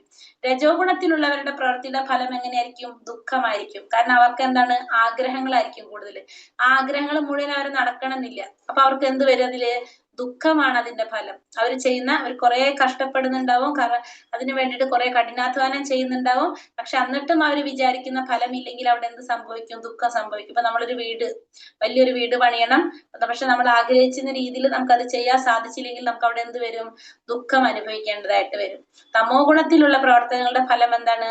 മൗഢ്യവും അജ്ഞാനം നിറഞ്ഞതായിരിക്കും. കാരണം ശാസ്ത്രങ്ങളെ കുറിച്ചൊന്നും അറിവില്ല, ഒരു അറിവില്ലാത്തവരാണ് ഇവര്. അവര് ചെയ്യുന്നത് കൊണ്ട് അവർക്കും പ്രയോജനം ഉണ്ടാവില്ല, മറ്റുള്ളവർക്കും പ്രയോജനം ഉണ്ടാവില്ല. അത്തരത്തിലുള്ള മൗഢ്യമായിട്ടുള്ളതും അജ്ഞാനമായിട്ടുള്ള പ്രവർത്തികളാണ് ആര് ചെയ്യുന്നത്? തമോ ഗുണത്തിലുള്ളവര് ചെയ്യുന്നുണ്ടാകുക. ഊർധം ഗച്ഛന്തി സത്വസ്ഥ മധ്യേ തിഷ്ഠന്തി രാജസ ജഗന്യ ഗുണവൃത്തിസ്ഥ അധോ ഗച്ഛന്തി താമസഃ. സ്വാത്വിക സ്വഭാവികൾ ക്രമേണ ഉത്കൃഷ്ട ലോകങ്ങളിലേക്ക് ഉയരുന്നു. രാജസ സ്വഭാവികൾ ഭൂലോകങ്ങളിൽ ജീവിക്കുകയും നീചങ്ങളായ തമോ ഗുണത്തിന് അടിമപ്പെട്ടവർ നരകങ്ങളിൽ പോയി നിപതിക്കുകയും ചെയ്യുന്നു. അപ്പോൾ സാത്വിക സ്വഭാവത്തിലുള്ളവർ എവിടെയാണ് പോകുന്നത്? ഉത്കൃഷ്ട ലോകങ്ങളിലേക്കാണ് പോകുന്നത്. സാത്വിക സ്വഭാവികള് ഉത്കൃഷ്ട ലോകങ്ങളിലേക്ക് ഉയരും. രാജസ പ്രകൃതിയിലുള്ളവര് ഭൂലോകങ്ങളിൽ പോയിട്ട് ജീവിക്കും. നീചമായ തമോ ഗുണത്തിന് അടിമപ്പെട്ടവരാണെങ്കിലോ നരകങ്ങളിൽ പോയിട്ട് നിപതിക്കും. നരകങ്ങളിൽ പോയിട്ടാണ് ആര് ജീവിക്കേണ്ടി വരുന്നത്? തമോ ഗുണത്തിന് അടിമപ്പെട്ടവർ. അപ്പൊ സാത്വിക സ്വഭാവത്തിലുള്ളവര് ഉത്കൃഷ്ട ലോകങ്ങളിലേക്ക് വരും. ഉത്കൃഷ്ട ലോകങ്ങളിലേക്കാണ് ആര് പോകുന്നത്? സാത്വ സ്വഭാവത്തിൽ സത്വഗുണത്തിലുള്ളവര്. രജോ ഗുണത്തിലുള്ളവർ എവിടെ വന്ന് ജന്മമെടുക്കും? ഭൂലോകങ്ങളില്, ഭൂമിയിൽ വന്നിട്ട് ജന്മമെടുക്കും. നീച ഗുണത്തിലുള്ള തമോ ഗുണത്തിന് അടിമപ്പെട്ടവരാണെങ്കിലോ നരകങ്ങളിൽ പോയിട്ടാണ് ജീവിക്കുന്നത്. നരകങ്ങളിൽ പോയിട്ട് മൃഗങ്ങളായിട്ടോ നരകങ്ങളിൽ ഏത് നരകലോകത്തിൽ വന്നിട്ടും വേണമെങ്കിൽ അവർക്ക് ജന്മമെടുക്കാനായിട്ട് സാധിക്കും. ഇനി അടുത്തതിൽ എന്താ പറയുന്നത്? ഈ 3 ഗുണങ്ങളെയും അതിക്രമിക്കാൻ നമുക്ക് എന്ത് സാധിക്കണം? ഈ 3 ഗുണങ്ങളെ നമുക്ക് അതിക്രമിക്കാനായിട്ട് സാധിക്കണം. ശരീര സംബന്ധികളായ ഈ 3 ഗുണങ്ങളെയും അതിക്രമിക്കാൻ സാധിച്ചാലാണ് ശരീരസ്ഥനായ ജീവൻ എന്ത് സാധിക്കുന്നത്? ഈ ജന്മ മൃത്യു ജരാവ്യാധികളിൽ നിന്ന്, ഈ തരത്തിലുള്ള ക്ലേശങ്ങളിൽ നിന്ന് മുക്തനായിട്ട് ജീവിതത്തിൽ അമൃത ആസ്വദിക്കണമെങ്കിൽ നമുക്ക് എന്ത് വേണം? ഈ 3 ഗുണങ്ങളെ നമുക്ക് അതിക്രമിക്കണം. കാരണം സത്വഗുണവും നമ്മളെ ബന്ധിക്കുന്നു, രജോ ഗുണവും നമ്മളെ ബന്ധിക്കുന്നു, തമോ ഗുണം നമ്മളെ ബന്ധിക്കുന്നു. അപ്പൊ ഭഗവാൻ എന്താ പറയുന്നത് ഇവിടെ? ഈ 3 ഗുണത്തിനെ നമുക്ക് എന്ത് ചെയ്യണം? മറികടക്കാൻ നമുക്ക് സാധിക്കണം. എങ്കിൽ മാത്രമേ ജന്മമൃത്യു ജരാവ്യാധി പോലുള്ള ക്ലേശങ്ങളിൽ നിന്ന് മുക്തനായിട്ട് ജീവിതത്തിൽ നമുക്ക് അമൃത ആസ്വദിക്കാനായിട്ട് സാധിക്കുള്ളൂ. അപ്പൊ കൃഷ്ണാവബോധത്തില് ഒരു ശരീരം, കൃഷ്ണാവബോധത്തില് എങ്ങനെയാണ് നമുക്ക് ജീവിക്കാൻ അതീന്ദ്രിയ അവസ്ഥയിൽ എത്താനായിട്ട് സാധിക്കുക? ഒരു ശരീരത്തിൽ നിന്നുകൊണ്ട് നമുക്ക് ഈ ഒരു ശരീരം കൊണ്ട് തന്നെ അതീന്ദ്രിയ അവസ്ഥയിൽ എത്താൻ സാധിക്കുമെന്നാണ് നമുക്ക് ഈ ശ്ലോകത്തിൽ പറഞ്ഞത്. നമുക്ക് എന്ത് വേണം? ഈ 3 ഗുണങ്ങളെ നമുക്ക് അതിക്രമിക്കാനായിട്ട് സാധിക്കണം. എങ്കിൽ മാത്രമേ നമുക്ക് ഈ ഒരു ശരീരത്തിൽ തന്നെ നിന്നുകൊണ്ട് നമുക്ക് എന്ത് സാധിക്കുന്നത്? ഈ 3 ഗുണങ്ങളെ മറികടക്കാൻ അതീന്ദ്രിയ അവസ്ഥയിലേക്ക്, കൃഷ്ണാവബോധത്തിലേക്ക് എത്താനായിട്ട് നമുക്ക് സാധിക്കാം എന്നാണ് ഈ ശ്ലോകത്തിൽ, 20ാമത്തെ ശ്ലോകത്തില് ഭഗവാൻ പറയുന്നത്. അപ്പൊ ഇവിടെ എന്താ ഭഗവാൻ പറയുന്നത്? ഈ ശരീരത്തിൽ നിന്നുകൊണ്ട് തന്നെ തികഞ്ഞ കൃഷ്ണാവബോധത്തോടെ അതീന്ദ്രിയ അവസ്ഥയിൽ ജീവിക്കാനായിട്ട് കഴിയും എന്നാണ് ഭഗവാൻ ഈ ശ്ലോകത്തിൽ പറയുന്നത്, അല്ലെ? അപ്പൊ അർജുനൻ ചോദിക്കുന്നത് അർജുനന്റെ ചോദ്യമാണ് അടുത്തത്. 3 ചോദ്യങ്ങളാണ് അർജുനൻ ചോദിക്കുന്നത്. ഇപ്പൊ നമ്മളെ മനസ്സിൽ വന്നത് എന്താണ്? ഇവിടെ എന്താ ഭഗവാൻ പറഞ്ഞത്? ഈ 3 ഗുണങ്ങളെ മറികടന്നാല്, അതിക്രമിച്ചു കഴിഞ്ഞാൽ നമുക്ക് ഈ ശരീരസ്ഥനായ ജീവാത്മാവിന്, അതായത് ഈ ശരീരത്തിൽ നിന്നുകൊണ്ട് തന്നെ നമുക്ക് കൃഷ്ണാവബോധത്തോടെ നമുക്ക് എന്ത് സാധിക്കും? അതീന്ദ്രിയാവസ്ഥയിൽ കഴിയാനായിട്ട് സാധിക്കും എന്ന് പറഞ്ഞു. അപ്പൊ നമ്മൾ സ്വാഭാവികമായിട്ടും നമ്മൾ എന്താ ചിന്തിക്കുന്നത്? ഇപ്പൊ എന്താ നമ്മൾ ചിന്തിക്കുക? എന്താ നമ്മുടെ മനസ്സിൽ വരുന്ന ചോദ്യം? ഹരേ കൃഷ്ണ, ഒരു ചോദ്യം വരുന്നില്ല? ഇല്ല, അവിടെ എല്ലാവരും ഉണ്ടോ? കടക്കാൻ പറ്റുന്ന നടക്കാൻ പറ്റും. എങ്ങനെ തരണം ചെയ്യാം? ജീവിക്കാൻ പറ്റും. അല്ലെ? അത് തന്നെയാണ് അർജുനനും ചോദിച്ചത്. ഈ ഗുണങ്ങളെ എങ്ങനെ കടക്കാൻ പറ്റും? അർജുനനും ചോദിച്ച ഒരു ചോദ്യം ചോദ്യം എന്താണ്? ഈ ഗുണങ്ങൾ എങ്ങനെ നമുക്ക് കടക്കാൻ പറ്റും? അപ്പൊ അർജുന ചോദിക്കുന്നതാണ്, ഇതിലില്ല ശ്ലോകം പറയാം. അർജുന ഉവാച കൈർലിംഗ്രൈസ്ത്രീൻ ഗുണേനേതാൻ തീതോ ഭവതി പ്രഭോ കിമാചാര കഥം ചൈതാസ് ത്രിഗുണാനാതിവർത്തതേ. അർജുനൻ ചോദിക്കാണ്, പ്രഭോ ത്രിഗുണങ്ങളെ അതിക്രമിച്ച വ്യക്തിയുടെ ലക്ഷണങ്ങൾ എന്തെല്ലാം? ഫസ്റ്റ് ഈ ത്രിഗുണങ്ങളെ അതിക്രമിച്ച വ്യക്തിയുടെ ലക്ഷണങ്ങൾ എന്തൊക്കെയാണ്? എങ്ങനെയായിരിക്കും അദ്ദേഹത്തിന്റെ പെരുമാറ്റം? എങ്ങനെയാണ് ഈ ത്രിഗുണങ്ങളെ ആ വ്യക്തിക്ക് അതിക്രമിക്കാൻ സാധിച്ചത്? 3 കാര്യങ്ങളാണ് അർജുനൻ ചോദിക്കുന്നത്. ഒന്ന്, ആ അതിക്രമിച്ച വ്യക്തിയുടെ ലക്ഷണങ്ങൾ എന്തൊക്കെയാണ്? ആ വ്യക്തിയുടെ പെരുമാറ്റം എങ്ങനെയായിരിക്കും? എങ്ങനെയാണ് ആ വ്യക്തിക്ക് ഈ ത്രിഗുണങ്ങളെ അതിക്രമിക്കാനായിട്ട് സാധിച്ചത്? 3 കാര്യങ്ങളാണ് അർജുനൻ ചോദിച്ചത്. ഒന്ന്, ആ വ്യക്തിയുടെ അതിക്രമിച്ച വ്യക്തിയുടെ ലക്ഷണങ്ങൾ, പിന്നെ ആ വ്യക്തിയുടെ പെരുമാറ്റം എങ്ങനെയായിരിക്കും, എങ്ങനെ ആ വ്യക്തിക്ക് അതിന് സാധിച്ചു എന്നാണ് അർജുനൻ ഭഗവാനോട് ചോദിക്കുന്നത്. അപ്പൊ ഭഗവാൻ അതിന് കൊടുക്കുന്ന ഉത്തരം എന്താണ് പറയുന്നത്? ശ്രീ ഭഗവാനുവാച പ്രകാശം ച പ്രവൃത്തിം ച മോഹമേവാച പാണ്ഡവ ന ത്വേഷ്ടി സംപ്രവൃത്താനി ന നിവർത്താനി കാംക്ഷതി ഉദാസീനവദാസീനോ ഗുണേർയോ ന വിചാല്യത്തെ ഗുണാവർത്തന്ത ഇത്യേവം യോവതിഷ്ഠന്തി നേകതേ സമദുഃഖ സുഖാ സ്വസ്ഥ സമലോഷ്ടാശ്മ കാഞ്ചനഃ തുല്യപ്രിയാ പ്രിയോ ധീര തുല്യനിന്ദാത്മ സംസ്തുതിഭിഃ മാനാപമാനയോസ്തുല്യ തുല്യോ മിത്രാരി പക്ഷയോ സർവാരംഭ പരിത്യാഗി ഗുണാതീതാ സ ഉച്യതേ. ഭഗവാൻ എന്താ പറയുന്നത്? ഭഗവാൻ പറയാണ്, ഹേ അർജുന, പാണ്ഡുപുത്ര, പ്രകാശത്തിന്റെയോ ആസക്തിയുടെയോ വ്യാമോഹത്തിന്റെയോ സാന്നിധ്യത്തിൽ ആർക്ക് വെറുപ്പുണ്ടാകില്ലയോ, അവയുടെ അസാന്നിധ്യത്തിൽ അത് വേണമെന്ന ആഗ്രഹം ഉണ്ടാകുന്നില്ലയോ? അപ്പൊ നമുക്ക് പ്രകാശം, അല്ലെങ്കിൽ ആസക്തി, എന്തെങ്കിലും നമ്മുടെ ആഗ്രഹങ്ങള്, വ്യാമോഹം, ഇതിന്റെ ഒക്കെ സാന്നിധ്യത്തിൽ നമുക്ക് വെറുപ്പുണ്ടാകുന്നില്ല. നമുക്ക് ഇതിന്റെ ഒന്നും സാന്നിധ്യത്തിൽ വെറുപ്പുണ്ടാകുന്നില്ല. ഇതില്ലാതിരിക്കുമ്പോ, ഇതിന്റെ അസാന്നിധ്യം കൊണ്ട് നമുക്ക് എന്തുമില്ല, നമുക്കത് വേണമെന്ന ആഗ്രഹവും ഇല്ല. അപ്പൊ ഈ ഒരു കാര്യം ഉണ്ടെങ്കിലും നമുക്ക് വിരോധമില്ല, ഇല്ലെങ്കിലും നമുക്ക് വിരോധമില്ല. ഇല്ലെങ്കിൽ വേണമെന്നില്ല, ഉണ്ടെങ്കിൽ അതിനോട് നമുക്ക് വെറുപ്പില്ല. അങ്ങനെ ഉണ്ടാവാം. പിന്നെന്താണ് പറയണത്? ഉണ്ടാകുന്നില്ലയോ, അവയുടെ അസാന്നിധ്യത്തിൽ അത് വേണമെന്ന ആഗ്രഹം ഉണ്ടാകുന്നില്ലയോ, പ്രകൃതി ഗുണങ്ങൾ ഉളവാക്കുന്ന പ്രതികരണങ്ങളിൽ ആര് പ്രക്ഷുബ്ധനാവാതിരിക്കുന്നുവോ? അപ്പൊ ഭൗതിക പ്രകൃതിയുടെ ത്രിഗുണങ്ങൾ ഉളവാക്കുന്ന പ്രതികരണങ്ങൾ, അത് ആരാണ് അതിന് പ്രക്ഷുബ്ധനാവാതിരിക്കുന്നത്? കാരണം നമുക്ക് അറിയാൻ സാധിക്കും, ആ വ്യക്തിക്ക് അറിയാൻ സാധിക്കും, ഇത് ഈ ഭൗതിക പ്രകൃതിയുടെ ത്രിഗുണങ്ങളിൽ നിന്നുണ്ടാക്കുന്ന പ്രതികരണങ്ങൾ എങ്ങനെയാണ്? ആ ജീവാത്മാവല്ല, ഈ പ്രകൃതിയുടെ ത്രിഗുണങ്ങളാണ് ഇതെല്ലാം ചെയ്യുന്നത് മനസ്സിലാക്കിയിട്ട് പ്രക്ഷുബ്ധനാവാതിരിക്കുക, അതിനെ പ്രതികരിക്കുന്നില്ല. പ്രകൃതി ഗുണങ്ങളാണ് പ്രവർത്തന നിരതങ്ങളായിരിക്കുന്നതെന്ന് മനസ്സിലാക്കി ഉദാസീനനും അവയ്ക്ക് അതീതനുമായിട്ടിരിക്കുക. അപ്പൊ എല്ലാതും പ്രകൃതി ഗുണങ്ങളാണ് എന്ന് മനസ്സിലാക്കിയിട്ട്, പ്രവർത്തന നിരതങ്ങളായിരിക്കുന്നതെന്ന് മനസ്സിലാക്കിയിട്ട് ഉദാസീനനായിട്ടിരിക്കുക, അവയ്ക്ക് അതീതനായിട്ടിരിക്കുക. അപ്പൊ എല്ലാ കാര്യങ്ങളും നടക്കുന്നത് ഈ ഭൗതിക പ്രകൃതിയുടെ ഗുണങ്ങൾ കാരണമാണെന്ന് മനസ്സിലാക്കിയിട്ട് ഉദാസീനനാവുക. ഒന്നിനോടും എന്തില്ല, ഒരു ഭാവവും ഇല്ല, ഉദാസീനനായിട്ട് അതിനൊന്നിലും ഒരു ഭാവമില്ലാതെ ഒന്നും ചെയ്യാതിരിക്കുക എന്ന് പറയുന്നത്. നമുക്ക് അതിനായിട്ട് യാതൊരു ബന്ധമില്ലാത്ത രീതിയിൽ, അല്ലെങ്കിൽ അവയ്ക്ക് അതീതനായിട്ടിരിക്കുക, ആ ഗുണങ്ങൾക്ക് അതീതനായിട്ടിരിക്കുക. ആത്മനിഷ്ഠനായി സുഖദുഃഖങ്ങളെ തുല്യനിലയിൽ കാണാൻ സാധിക്കുക, സുഖവും ദുഃഖത്തിനെ തുല്യനിലയിൽ കാണാൻ സാധിക്കുക. ആരുടെ ദൃഷ്ടിയിൽ മൺകട്ടയും കല്ലും പൊന്നും വ്യത്യസ്തമല്ല, ആരുടെ ദൃഷ്ടിയിലാണോ മൺകട്ട, കല്ല്, പൊന്ന് ഇതിനെ വ്യത്യസ്തമായിട്ട് തോന്നാത്തത്, മൺകട്ടയും കല്ലും പൊന്നും എല്ലാം ഒരുപോലെ കാണാൻ സാധിക്കുക. ആർക്ക് പ്രിയമായോ അപ്രിയമായോ യാതൊന്നുമില്ലയോ, ആർക്കാണോ പ്രിയമായിട്ടും ഒന്നില്ല അപ്രിയമായിട്ടും ഒന്നില്ല, എല്ലാത്തിനെയും ഒരുപോലെ കാണാം. അതാണ് എന്തിന്റെ ലക്ഷണം?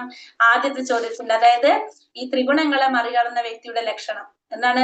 പ്രകാശത്തിന്റെയും ആസക്തിയുടെയും വ്യാമോഹത്തിന്റെയും സാന്നിധ്യത്തിൽ വെറുപ്പുണ്ടാകുന്നില്ല, അതില്ലെങ്കിൽ അത് വേണമെന്ന ആഗ്രഹം ഉണ്ടാവുന്നില്ല. ഭൗതിക പ്രകൃതിയിൽ നിന്നുണ്ടാകുന്ന പ്രതികരണങ്ങളിൽ എന്ത് ചെയ്യുന്നില്ല? പ്രക്ഷുബ്ധനാകുന്നില്ല. കാരണം എന്തറിയാം, ഈ ഗുണങ്ങളാണ് ഇത് ചെയ്യുന്നത്, ഈ ജീവാത്മാവല്ല ഇതൊക്കെ കാരണം എന്ന് മനസ്സിലാക്കി അതിനോട് നമുക്ക് എന്ത് വരുന്നില്ല? പ്രതികരിക്കുന്നില്ല. പിന്നെ പ്രകൃതി ഗുണങ്ങളാണ് പ്രവർത്തന നിരതങ്ങളായിരിക്കുന്നതെന്ന് മനസ്സിലാക്കിയിട്ട് ഈ പ്രവർത്തികൾ മുഴുവൻ ചെയ്യുന്നത് ഭൗതിക പ്രകൃതിയുടെ ഗുണങ്ങളാണെന്ന് മനസ്സിലാക്കിയിട്ട് ഉദാസീനനായിട്ടിരിക്കുക, ഒന്നും ചെയ്യാതെ നമ്മൾ അതിനായിട്ട് യാതൊരു ബന്ധമില്ലാത്ത രീതിയിൽ നമ്മൾ നിൽക്കുക, അല്ലെങ്കിൽ അതിന് അതീതനായിട്ട് നിൽക്കുക. പിന്നെ സുഖദുഃഖങ്ങളെ തുല്യനിലയിൽ കാണാൻ സാധിക്കുക, മൺകട്ടയും കല്ലും പൊന്നും ഒരേപോലെ കാണാൻ സാധിക്കുക, പ്രിയമായിട്ടും അപ്രിയമായിട്ടും യാതൊന്നില്ല, എല്ലാം ഒരുപോലെ. അങ്ങനെയുള്ള വ്യക്തിയാണ് ആര്? ഈ ത്രിഗുണങ്ങളെ മറികടന്ന വ്യക്തി. ഇനി ആ വ്യക്തിയുടെ ലക്ഷണം എന്താണ്? പെരുമാറ്റം ലക്ഷണമാണ് നമ്മൾ ഈ പറഞ്ഞത്. ഇനി പെരുമാറ്റം എങ്ങനെയാണ്? ധീരനായിരിക്കും, മറ്റുള്ളവരെ നിന്ദിച്ചാലും സ്തുതിച്ചാലും മാനിച്ചാലും അപമാനിച്ചാലും സമചിത്തനായിരിക്കും. മറ്റുള്ളവര് ഒന്ന് ധീരനായിരിക്കും ആ വ്യക്തി, മറ്റുള്ളവര് നിന്ദിച്ചാലും സ്തുതിച്ചാലും മാനിച്ചാലും അപമാനിച്ചാലും സമചിത്തൻ, ഒരേപോലെ, യാതൊരു ഭാവവ്യത്യാസവും ഇല്ല. ശത്രുക്കളോടും മിത്രങ്ങളോടും ഒരേപോലെ, ഭാവവ്യത്യാസം ഇല്ല. നിരുദ്യമനായിട്ടിരിക്കുക, അതായത് തനിക്ക് വേണ്ടി ഒന്നും ചെയ്യുന്നില്ല, ചെയ്യുന്നത് മുഴുവൻ ആർക്കാണ്? ഭഗവാന് വേണ്ടി മാത്രം ചെയ്യുക. അങ്ങനെയുള്ള വ്യക്തിയാണ് ആര്? ഗുണാതീതനായ വ്യക്തി. അല്ലെങ്കിൽ ആ വ്യക്തിയുടെ പെരുമാറ്റമാണ് നമ്മൾ ഈ പറഞ്ഞത്. ഗുണങ്ങൾക്ക് അതീതനായ വ്യക്തിയാണ്, ധീരനാണ്, നിന്ദിച്ചാലും സ്തുതിച്ചാലും മാനിച്ചാലും അപമാനിച്ചാലും സമചിത്തനാണ്, ശത്രുക്കളോടും മിത്രങ്ങളോടും ഒരുപോലെയായിരിക്കും. പിന്നെന്താണ്? ചെയ്യുന്നത് മുഴുവനും ഭഗവാന്റെ സേവനത്തിന് മാത്രം ചെയ്യുന്ന വ്യക്തിയാണ് ഗുണങ്ങൾക്ക് അതീതനായ വ്യക്തി. അല്ലെങ്കിൽ അതാണ് ആ വ്യക്തിയുടെ പെരുമാറ്റം, അങ്ങനെയായിരിക്കും. മൂന്നാമത്തെ ചോദ്യം, എങ്ങനെയാണ് ഇതിനെ മറികടക്കാൻ സാധിക്കുന്നത് എന്നാണ് മൂന്നാമത്തെ ചോദ്യം ചോദിച്ചല്ലേ. എങ്ങനെയാണ് ഇതിൽ നിന്നും മറികടക്കാനായിട്ട് സാധിക്കുന്നത്, അതാണ് എങ്ങനെ മറികടക്കാം, അതാണ് മൂന്നാമത്തതിന്റെ ഉത്തരാണ് ഈ ശ്ലോകത്തിൽ പറയുന്നത്. മാംചയോ വ്യഭിചാരേണ ഭക്തി യോഗേന സേവതേ സാഗുണാൻ സമതീതൈതാൻ ബ്രഹ്മഭൂയായ കൽപ്പതേ. ഏതു പരിതസ്ഥിതിയിലും പിഴയ്ക്കാതെ ഭക്തിപൂർവ്വം ഭഗവത് സേവനത്തിൽ ഏർപ്പെടുന്നവർക്ക് വേഗത്തിൽ ഭൗതിക പ്രകൃതിയുടെ ത്രിഗുണങ്ങളെ അതിക്രമിച്ച് ബ്രഹ്മപദത്തിലെത്താം. ഇപ്പൊ എന്താ വേണ്ടത്? ഏതു പരിതസ്ഥിതിയിലും എങ്ങനത്തെ സാഹചര്യം വന്നാലും നമ്മൾ എന്ത് വേണം? പിഴയ്ക്കാതെ ഭക്തിപൂർവ്വം ഭഗവത് സേവനം ചെയ്തു പോകാം. അങ്ങനെയാണെങ്കിൽ നമുക്ക് എന്ത് സാധിക്കും? ഭൗതിക പ്രകൃതിയുടെ ത്രിഗുണങ്ങളെ അതിക്രമിച്ച് ബ്രഹ്മപദത്തിലെത്താനായിട്ട് സാധിക്കും. അപ്പൊ നമ്മുടെ സിറ്റുവേഷൻ, പല സാഹചര്യങ്ങളും നമുക്ക് ഉണ്ടാകാം. നമ്മളൊരു നാമം ജപിക്കാന്ന് വെച്ചിട്ട് നമ്മൾ ഇരിക്കുമ്പോഴായിരിക്കും ചിലപ്പോൾ നമ്മുടെ വീട്ടിൽ ആരെങ്കിലും വരുന്നത്, അല്ലെങ്കിൽ നമുക്ക് അങ്ങനത്തെ എന്തെങ്കിലും നമുക്ക് തടസ്സങ്ങൾ വരും. പക്ഷെ നമ്മൾ എന്ത് ചിന്തിക്കണം? ഇന്ന് ഞാനിത് ചെയ്തിട്ടേ ഉറങ്ങുള്ളൂ എന്ന് വിചാരിക്കുക. അപ്പൊ നമ്മൾ എന്താണ്? നമുക്ക് ഏത് സിറ്റുവേഷൻ വന്നാലും നമ്മൾ അത് ചെയ്യാന്ന് വിചാരിച്ചു കഴിഞ്ഞാല് അവിടെ എന്ത് സംഭവിക്കില്ല? നമുക്ക് അവിടെ പിഴവ് വരുന്നില്ല. അങ്ങനെ നമ്മൾ ഭക്തിപൂർവ്വം ഭഗവാന്റെ സേവനത്തിൽ ഏർപ്പെട്ടു പോയി കഴിഞ്ഞാല് ഈ ത്രിഗുണങ്ങളെ മറികടക്കാൻ സാധിച്ച് ബ്രഹ്മപദത്തിലെത്താമെന്നാണ് പറയുന്നത്. അപ്പൊ ത്രിഗുണങ്ങളെ മറികടക്കാൻ എന്താ ഭഗവാൻ പറയണത്? ഏതു പരിതസ്ഥിതിയിലായാലും പിഴയ്ക്കാതെ ഭക്തിപൂർവ്വം സേവനം ചെയ്യുക. അതായത് നമ്മുടെ സാഹചര്യം നമ്മൾ എന്തിനാക്കി മാറ്റണം? ഭഗവാന്റെ സേവനം ചെയ്യാവുന്ന രീതിയിൽ നമുക്ക് ചെയ്യേണ്ട കർമ്മങ്ങളും ചെയ്യണം, പ്ലസ് നമ്മൾ എന്ത് ചെയ്യണം? ഭഗവാന്റെ സേവനം ചെയ്യണം. ആ രീതിയിൽ നമ്മൾ ആക്കുക. അതിന് പറഞ്ഞ ഏത് പരിതസ്ഥിതിയിൽ നമുക്ക് ഇന്ന പ്രോബ്ലം ആയതുകൊണ്ട് ചെയ്യാൻ പറ്റില്ല എന്നല്ല നമ്മൾ പറയേണ്ടത്. നമ്മൾ ആ പരിതസ്ഥിതി നമുക്ക് അനുകൂലമാക്കി നമ്മൾ മാറ്റാൻ ശ്രമിക്കുക. അങ്ങനെയാണെങ്കിൽ നമുക്ക് എന്ത് സാധിക്കും? ഈ ത്രിഗുണങ്ങളെ മറികടക്കാനായിട്ട് സാധിക്കുന്നതാണ് പറയുന്നത്. ഹരേ കൃഷ്ണ കൃഷ്ണ കൃഷ്ണ ഹരേ ഹരേ, ഹരേ രാമ രാമ രാമ ഹരേ ഹരേ. അതിലൊരു കഥയാണ് ലാസ്റ്റ് പറയുന്നത്. ഈ ത്രിഗുണങ്ങളെ മറികടന്ന ഒരു രത്നാകരൻ എന്ന് പറഞ്ഞൊരു കാട്ടാളന്റെ കഥയാണ് അവിടെ പറയുന്നത്. രത്നാകരൻ കണ്ടില്ലേ? അത് കാട്ടാളനാണ് രത്നാകരൻ. കാട്ടാളനുമാണ്, കൊള്ളക്കാരനുമാണ്. അപ്പൊ എന്താ ചെയ്യുന്നത്? ഒന്ന് കാട്ടിലുള്ള മൃഗങ്ങളെ പക്ഷികളൊക്കെ വേട്ടയാടി പിടിച്ച് അവരൊക്കെ ഇങ്ങനെ കൊന്നിട്ട് അവരിങ്ങനെ മരണവെപ്രാളത്തിൽ പെടയുമ്പോ അത് കണ്ട് സന്തോഷിക്കുക ഒന്ന്. രണ്ടാമത് ആ കാട്ടിലൂടെ പോകുന്നവരിൽ നിന്ന് പൈസയും സ്വർണ്ണമൊക്കെ ഉണ്ടെങ്കിൽ അതൊക്കെ കൊള്ളയടിക്കും. ഇത് രണ്ടുമാണ് ഇദ്ദേഹം ചെയ്തുകൊണ്ട് പോകുന്നത്. അങ്ങനെ ഒരു ദിവസം കാത്തിരിക്കുകയാണ് ആരാ വരുന്നത് നോക്കിയിരിക്കുമ്പോഴാണ് നാരദ മഹർഷി അതിലെ വരുന്നത്. അങ്ങനെ നാരദ മഹർഷിയെ പിടിച്ചിട്ട് ചോദിക്കും, സ്വർണ്ണവും പൈസയൊക്കെ ചോദിക്കുമ്പോൾ ഒന്നുമില്ല, നാരദ മഹർഷിയിൽ ഇതൊന്നും ഇല്ല. അപ്പൊ നാരദ മഹർഷി പറയും എന്റെ ഒന്നുമില്ല എന്ന് പറയുമ്പോൾ ഇയാൾ വിശ്വസിക്കില്ല, പറയും ഉണ്ടാവുന്നോണ പറയുന്നതാണെന്ന് വിചാരിക്കും. അപ്പൊ പറയും എന്റെ ഒന്നുമില്ല, നീ എന്തിനാ അതൊക്കെ ചെയ്യണമെന്ന് ചോദിക്കും തിരിച്ച് നാരദ മഹർഷി. അപ്പോ പറയും എന്റെ കുടുംബം നോക്കാനാണ്, എന്റെ ഭാര്യയും മക്കളെയൊക്കെ വളർത്താൻ വേണ്ടിയിട്ടാന്ന് പറയും ഇതൊക്കെ. അപ്പൊ ചോദിക്കും നീ ചെയ്യുന്നതിന്റെ ഫലം അവരനുഭവിക്കുമെന്ന് ചോദിക്കും. അപ്പൊ പറയും അനുഭവിക്കുന്ന പറയാം. അപ്പൊ നീ ഒന്ന് പോയിട്ട് ചോദിച്ചിട്ട് വരാൻ പറയും. അങ്ങനെ പോയിട്ട് വീട്ടില് ഇപ്പൊ ഇദ്ദേഹം ആദ്യം വിചാരിക്കുക എന്താണ്? നാരദ മഹർഷി ഇവിടെ നിന്ന് രക്ഷപ്പെടാൻ വേണ്ടിയിട്ടാണെന്ന് വിചാരിക്കുക. അപ്പൊ ഇല്ല എന്ന് പറയും. അപ്പൊ പറയും ഇല്ല, ഞാൻ ഇവിടെ തന്നെ നിൽക്കാം, നീ പോയിട്ട് ചോദിച്ചിട്ട് വന്നോളാൻ പറയും. അങ്ങനെ നാരദ മഹർഷി അവിടെ നിൽക്കും. ഇദ്ദേഹം പോയിട്ട് വീട്ടില് ഭാര്യയോട് പോയി ചോദിക്കും, ഞാൻ ഈ ചെയ്യുന്ന കർമ്മത്തിന്റെ ഫലം നീയും കൂടി അനുഭവിക്കോ, നിങ്ങൾക്ക് കൂടിയല്ല ഞാനിതൊക്കെ ചെയ്യണത്. അപ്പൊ എന്ത് പറയും? ഇല്ല, ഞാൻ അനുഭവിക്കേണ്ട ആവശ്യമില്ലല്ലോ, നിങ്ങൾ ചെയ്യുന്നതിന്റെ കർമ്മത്തിന്റെ ഫലം നിങ്ങൾ തന്നെയല്ലേ അനുഭവിക്കേണ്ടതെന്ന് ചോദിക്കും. അപ്പോഴാണ് അയാൾക്ക് മനസ്സിലാകുന്നത് നമ്മൾ ഓരോരുത്തരും ചെയ്യുന്ന കർമ്മത്തിന്റെ ഫലം നമ്മൾ തന്നെ അനുഭവിക്കണം, വേറൊരാൾക്ക് അതിലൊരു പങ്കില്ല എന്ന്. അങ്ങനെ തിരിച്ചോടി വന്നിട്ട് പറയും, എനിക്ക് മനസ്സിലായി, നമ്മൾ ഓരോരുത്തരും ചെയ്യുന്ന കർമ്മത്തിന്റെ ഫലം നമ്മൾ തന്നെ അനുഭവിക്കണം, അവരനുഭവിക്കില്ല എന്നുള്ളത്. എനിക്കിതിൽ നിന്ന് രക്ഷപ്പെടണം എന്ന് പറയും. കാരണം ഭാര്യയ്ക്ക് ഇത് വേണ്ട, അപ്പൊ എനിക്കിതിൽ നിന്ന് രക്ഷപ്പെടണം എന്ന് പറയും. എനിക്ക് എന്താണോ നല്ലത് ഉപദേശിച്ച് തരാനായിട്ട് പറയാണ്. അർജുനൻ പറഞ്ഞ പോലെ എന്നെ ഒരു ശിഷ്യനായിട്ട് അല്ലെങ്കിൽ എനിക്ക് വേണ്ട നിർദ്ദേശം തരാനായിട്ട് പറയണം. അങ്ങനെ നാരദ മഹർഷി പറയും, ഗുരുവാണ് അല്ലെ, പറയും കാട്ടാളനായിരുന്നു. അപ്പൊ എന്താണ്, നല്ലൊരു പ്രവൃത്തി അദ്ദേഹം ചെയ്തിട്ടില്ല. അപ്പോ നാമം ജപിക്കാനാ പറയണത് ഫസ്റ്റ്. ഭഗവാന്റെ നാമം ജപിക്കാൻ പറയുമ്പോ ഇയാൾക്ക് എന്ത് ചെയ്യാൻ സാധിക്കില്ല, ഭഗവാന്റെ നാമം വരില്ല നാവില്. കാരണം എന്താണ്, ഭഗവാന്റെ നാമം ജപിക്കണമെങ്കിൽ നമ്മൾ എന്തെങ്കിലും നമ്മൾ ചെയ്യണം, നല്ല കാര്യങ്ങൾ, അല്ലാതെ നമുക്ക് നാമം ജപിക്കാൻ സാധിക്കില്ല. അപ്പോ ചോദിക്കും, നീ ഏറ്റവും കൂടുതൽ പറഞ്ഞിരുന്ന വാക്ക് എന്താന്ന് ചോദിക്കും. അപ്പൊ പറയും മരാന്ന്. കാരണം ഈ പക്ഷികളൊക്കെ കൊന്നിട്ട് അവറ്റങ്ങള് ചാവണ സമയത്ത് മരണവെപ്രാളം പെടുമ്പോ ഇയാള് സന്തോഷം കൊണ്ട് കൈകൊട്ടി ചാടും, മരാന്ന് പറഞ്ഞിട്ട്. അവര് ആ ജീവൻ പോണ ഒരു വെപ്രാളത്തിൽ ഇദ്ദേഹത്തിന് സന്തോഷാണ്. അപ്പൊ പറയും, ഭഗവാനെ ധ്യാനിച്ചുകൊണ്ട് നീ മരാന്ന് പറഞ്ഞോളം പറയും. ഗുരുവിന്റെ കാരുണ്യാണ് അവിടെ. ആ ഗുരുവിന്റെ കാരുണ്യം കൊണ്ടാണ് അത് സാധിക്കുന്നത്. ആ ഗുരു ഏറ്റെടുക്കാണ് ആ ഭക്തനെ. ഗുരു ആ ഭക്തനല്ല, ആ വ്യക്തിയെ, ഒരു പതിതാത്മാവാണ്, ആ വ്യക്തി ഏറ്റെടുക്കണം. അപ്പൊ മരാന്ന് പറയാൻ പറയും. പക്ഷെ ഭഗവാനെ ധ്യാനിച്ചുകൊണ്ട് ചെയ്യാൻ പറയും. എന്നിട്ട് പറയും, ഞാൻ പോയിട്ട് വരുന്ന വരെ നീ ഇത് ചെയ്തുകൊണ്ടിരിക്കാൻ. അങ്ങനെ നാരദ മഹർഷി പോകും. ഈ ആരാണ്, രത്നാകരൻ. അപ്പൊ അവിടെ നിന്ന് ഈ ഭഗവാന്റെ നാമല്ല മരാന്ന് പറഞ്ഞത് എന്തായിട്ട് മാറും, രാമ എന്നായിട്ട് മാറാണ്. അങ്ങനെ പോയിട്ട് തിരിച്ചു വരാണ്. നാരദ മഹർഷി വർഷങ്ങൾ കഴിഞ്ഞ് തിരിച്ചു വരുമ്പോ ദൂരെന്ന് തന്നെ എന്താണ്, ഭയങ്കര ഒരു തേജസ്, പ്രകാശം അവിടേക്ക് വരാണ്. പിന്നെ ഭയങ്കര ഭഗവാന്റെ നാമം കേൾക്കാണ്. ഇത് ഇത്രയും നല്ലതിൽ വരുന്നോണ്ടിരിക്കണം. അപ്പൊ ഇതിന്റെ അടുക്കും തോറും ഇതിങ്ങനെ കൂടുതൽ അതിനെ ആകർഷിച്ചുകൊണ്ടിരിക്കണം. അങ്ങനെ വന്ന് നോക്കുമ്പോ അവിടെ വലിയൊരു ചിതൽപുറ്റാണ് കാണുന്നത്. അപ്പൊ അങ്ങനെ ആ ചിതൽപുറ്റിൽ നോക്കുമ്പോ താൻ അന്ന് നിർത്തിപ്പോയ രത്നാകരനാണ് അതിലിരിക്കുന്നത്. അങ്ങനെ രത്നാകരൻ അവിടെ നിന്ന് മോചിപ്പിച്ച്, അപ്പോ ഇതാരാണത്, ചിതൽപുറ്റി എന്ന് വന്നത് ആരാണ്, വാൽമീകി മഹർഷിയാണ്. രത്നാകരനാണ് ആരായിട്ട് മാറുന്നത്, വാൽമീകി മഹർഷിയാണ് ഇത് ചെയ്തത്. നമ്മുടെ രാമായണം രചിക്കുന്നത് വാൽമീകി മഹർഷിയാണല്ലോ. അപ്പൊ തമോ ഗുണത്തിലുണ്ടായിരുന്ന വ്യക്തിയാണല്ലേ. ആ വ്യക്തിക്കാണ് എന്ത് മാറാൻ സാധിക്കുന്നത്, ഒരു ഗുരുവിന്റെ കാരുണ്യം കൊണ്ട് ആത്മാർത്ഥമായിട്ട് നമ്മൾ പ്രയത്നിച്ചാൽ കഴിഞ്ഞ് നമുക്ക് എന്ത് സാധിക്കും, ഭഗവാന്റെ നാമം ജപിച്ച് നമുക്ക് എന്ത് സാധിക്കും, സത്വഗുണത്തിലേക്ക് ഉയരാനായിട്ട് നമുക്ക് സാധിക്കുന്നത്. അപ്പൊ നമുക്ക് എന്ത് ചെയ്യാൻ പറ്റും, നമ്മൾ പരിശ്രമിച്ചു കഴിഞ്ഞാൽ നമുക്ക് എല്ലാവർക്കും എന്ത് സാധിക്കും, നമുക്ക് മാറാനായിട്ട് സാധിക്കും. നമുക്ക് ഈ രത്നാകരന്റെ അത്രയും നമ്മൾ ആരും ചെയ്തിട്ടില്ലല്ലോ, അപ്പൊ പിന്നെ അത് പേടിക്കണ്ടല്ലോ നമുക്ക്. അതേപോലെ എല്ലാവർക്കും എന്ത് സാധിക്കും, പെട്ടെന്ന് തന്നെ നമുക്ക് എല്ലാവർക്കും സത്വഗുണത്തിൽ ഉയരാൻ സാധിക്കും. അത് കഴിഞ്ഞിട്ട് നമുക്ക് എവിടേക്ക് മാറാൻ പറ്റും, വിശുദ്ധ സത്വത്തിലേക്ക് മാറാനായിട്ട് സാധിക്കും. അപ്പൊ നമ്മുടെ ലക്ഷ്യം എപ്പോഴും എന്താണ്, ആദ്യം സത്വഗുണം, അല്ലെങ്കിൽ എന്നിട്ട് വേണം നമുക്ക് എവിടേക്ക് കടക്കാൻ, വിശുദ്ധ സത്വത്തിലേക്ക് കടക്കാനായിട്ട്. ഹരേ കൃഷ്ണ. അപ്പൊ ഇന്ന് 14ാമത്തെ അധ്യായം ഭൗതിക പ്രകൃതിയുടെ ത്രിഗുണങ്ങൾ. എല്ലാവരും ഭയങ്കര ഷോക്ക് അടിച്ചിരിക്കുന്ന പോലെ ഇരിക്കണല്ലോ, ഒരു അനക്കമില്ല എല്ലാവർക്കും. ഹരേ കൃഷ്ണ.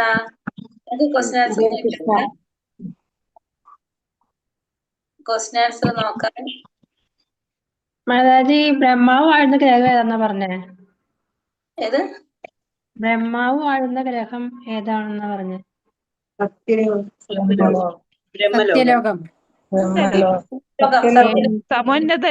സത്യലോകം ബ്രഹ്മലോകം. 9ാമത്തെ ക്വസ്റ്റ്യൻ. ശ്രീകൃഷ്ണ ഭഗവാനാണ് എല്ലാ ജീവാത്മാക്കളുടെയും ആദ്യ പിതാവാണെന്ന് വ്യക്തമാക്കുന്ന ശ്ലോകം ഏതാണ്? 4ാമത്തെ ശ്ലോകം. 4ാമത്തെ ശ്ലോകം. എത്ര തരം ജീവാത്മാക്കളാണ് ആകെ ഉള്ളത്? 84 ലക്ഷം. 84 ലക്ഷം ജീവാത്മാക്കള്. ഭൗതിക പ്രകൃതിയിലെ ത്രിഗുണങ്ങൾ ഏതൊക്കെയാണ്? സത്വഗുണം, രജോ ഗുണം, തമോ ഗുണം. തേനീച്ച ഏത് ഗുണത്തിലാണ് വരുന്നത്? രജോ ഗുണം. സത്വഗുണത്തിന്റെ ഫലം എന്താണ്? ഫലവും സന്തോഷവും ശുദ്ധിയും. സത്വഗുണത്തിൽ പരിശുദ്ധമാണ്. പിന്നെന്താണ്, പാപങ്ങൾ ഇല്ലാതാക്കുന്നതാണ്. പിന്നെന്താ പറഞ്ഞത്, പരിശുദ്ധമായിരിക്കും. ജ്ഞാനം കൊണ്ടും സുഖം കൊണ്ടും ബന്ധിക്കുന്നതാണ് സത്വഗുണം. പിന്നെ നമ്മൾ എന്താ പറഞ്ഞ, സത്വഗുണത്തിലുള്ളവര് ശരിയായ രീതിയിൽ കാര്യങ്ങൾ ശരിയായ രീതിയിൽ നോക്കി കാണുന്നവരായിരിക്കും സാത്വിക ഗുണത്തിലുള്ളവര്, അല്ലെ? അതെ. സത്വഗുണം കഴിഞ്ഞാൽ ശ്ലോകം 26ാമത്തെ ശ്ലോകത്തിൽ എന്താ പറഞ്ഞത്? ഭക്തിയോടുകൂടി ഭഗവാനെ സേവിക്കുന്നവൻ 3 ഗുണങ്ങളെയും അതിക്രമിച്ച് ആ ബ്രഹ്മഭാവത്തെ പ്രാപിക്കും. ഭൗതിക പ്രകൃതിയുടെ ത്രിഗുണങ്ങളെ അതിക്രമിച്ച് ബ്രഹ്മഭാവത്തിലെത്താം. അതായത് ഭക്തിയോടെ എന്നല്ല പറഞ്ഞാൽ എന്താണ്, വീഴ്ചയില്ലാതെ എന്നല്ലേ, എന്താ പറയുക, മാംസിയോ വിചാരണ ഭക്തിയുടെ സേവനം ചെയ്യുന്നത്. വീഴ്ച ഏതൊരു പരിതസ്ഥിതിയിലും വീഴ്ചയില്ലാതെ അങ്ങനെ സാഹചര്യത്തിലും പിഴയ്ക്കാതെ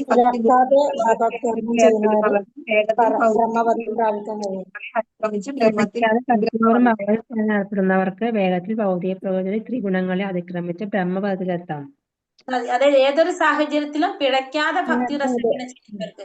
അതാണ് നമ്മൾ പറഞ്ഞത്. നമുക്കിപ്പോ നമ്മളെ സാഹചര്യങ്ങൾ നമുക്ക് ചിലപ്പോൾ അനുകൂലമായിരിക്കണം എന്നില്ല, പക്ഷെ നമ്മൾ അത് എന്താക്കി മാറ്റാൻ നോക്കണം, അനുകൂലമാക്കി മാറ്റണം. അങ്ങനെ നമുക്കിപ്പോ നമ്മൾ പറയില്ല, നടക്കാൻ പോകുമ്പോൾ നമുക്ക് എന്ത് ചെയ്യാം, നമുക്ക് നാമം ജപിച്ചുകൊണ്ട് നമുക്ക് എന്ത് ചെയ്യാം, നമുക്കത് നടക്കും അല്ലെ. അപ്പൊ നമ്മൾ പറഞ്ഞു. അതുപോലെ തന്നെ ക്ലാസ് കാണാൻ അപ്പൊ നമുക്ക് അതിനെന്ത് ചെയ്യാം, അതായത് നമുക്കത് എങ്ങനെ അത് സോൾവ് ചെയ്യാൻ നോക്കാം. ഏതൊരു സാഹചര്യത്തിൽ നമ്മൾ അത് സ്റ്റോപ്പ് ചെയ്യല്ല വേണ്ടത്, നമ്മളത് നമുക്ക് അനുകൂലമാക്കി. അങ്ങനെയാണ് നമ്മൾ എന്ത് ചെയ്യേണ്ടത്, ഭക്തിയിലേക്ക് ത്രിഗുണങ്ങളെ മറികടക്കാൻ സാധിക്കും. നമുക്ക് വേണ്ടാന്ന് വെക്കാൻ ഭയങ്കര എളുപ്പമാണ്, ഒരു പ്രശ്നവും ഇല്ലത് അല്ലെ. ഒറ്റയടിക്ക് ഇതൊന്ന് ക്യാൻസൽ ചെയ്താൽ കഴിഞ്ഞു, എല്ലാം കഴിഞ്ഞു നമ്മള്. പക്ഷെ അത് നിലനിർത്തിക്കൊണ്ട് പോകാനാണ് നമുക്ക് പാട്. അതിനാണ് നമ്മൾ ശ്രമിക്കേണ്ടത്. അതിന് കുറച്ച് നമ്മൾ ബുദ്ധിമുട്ടണം. ഒരു കാര്യം, ഭക്തി ഒരിക്കലും നമുക്ക് എളുപ്പത്തിൽ കിട്ടില്ല. ഭഗവാനെ നമുക്ക് ഒട്ടും എളുപ്പത്തിൽ കിട്ടില്ല. നമ്മൾ പറഞ്ഞില്ലേ, ലക്ഷ്മി സഹസ്ര സംഭ്രമ സേവ്യമാന എന്ന് പറഞ്ഞല്ലേ, ആയിരക്കണക്കിന് ലക്ഷ്മിമാരാണ് ഭഗവാനെ സേവനം ചെയ്തത്. എത്ര പേരാണ് ഭഗവാനെ സേവനം ചെയ്യാൻ റെഡി ആയിട്ടിരിക്കുന്നത്. അപ്പൊ നമ്മളിങ്ങനെ വേണോ വേണ്ടെന്ന് ആലോചിച്ച് നിൽക്കുമ്പോ ഭഗവാൻ അപ്പുറത്തേക്ക് പോകും. നമ്മളോട് ഉറപ്പിക്കാൻ പറയാതെ തന്നെ നിങ്ങൾ വേണോ വേണ്ടെന്ന് ആദ്യം തീരുമാനിക്കും. അവിടെ റെഡി ആയിട്ട് നിൽക്കുന്നവരുണ്ട്. അപ്പൊ നമ്മൾ എന്ത് ചെയ്യണം, നമ്മളാണ് അതിന് സാഹചര്യങ്ങൾ ഉണ്ടാക്കേണ്ടത്. നമ്മൾ വേണ്ടാന്ന് വെക്കാൻ ഭയങ്കര എളുപ്പമാണ് നമുക്കൊരു കാര്യം. പക്ഷെ നമ്മൾ എന്ത് ചെയ്യണം, നമ്മൾ അതിനുള്ള രീതിയിൽ നമ്മുടെ സാഹചര്യങ്ങൾ അതിലേക്ക് ആക്കി മാറ്റാൻ നമ്മൾ ശ്രമിക്കണം. അങ്ങനെയാണ് നമുക്കിത് സാധിക്കുന്നുണ്ടാവുക. പിന്നെ താമസ സ്വഭാവിയുടെ ലക്ഷണങ്ങൾ എന്തൊക്കെയാണ്? അജ്ഞാനം, പ്രമാദം, അലസത, നിദ്ര. ഗുണം സർവ്വ ശരീരങ്ങളെയും വ്യാമോഹിപ്പിക്കുന്നതാണ്. ഈ ഗുണത്തിന്റെ ഫലങ്ങളായ അലസത, നിദ്ര എന്നിവ അജ്ഞാനം, നിദ്ര രണ്ടും എന്താണ്, തമോ ഗുണത്തിലാണ്. അപ്പൊ അജ്ഞാനം ഉണ്ടെങ്കിൽ അവര് ചെയ്യുന്നതൊന്നും അവർക്ക് ഒരു കാര്യം ചെയ്യാൻ അവർക്കറിയില്ല. എന്താണ് ചെയ്യേണ്ടതെന്ന് അവർക്കറിയില്ല, എന്താണ് ചെയ്യാൻ പാടില്ലാത്തതെന്ന് അവർക്കറിയില്ല. ശാസ്ത്രങ്ങളെ കുറിച്ചുള്ള അറിവുകളൊന്നും ഇല്ല. പിന്നെ മടിയന്മാരായിരിക്കും, അലസന്മാരായിരിക്കും. നിദ്ര, ഇതൊക്കെ എന്തിന്റെ ലക്ഷണമാണ്?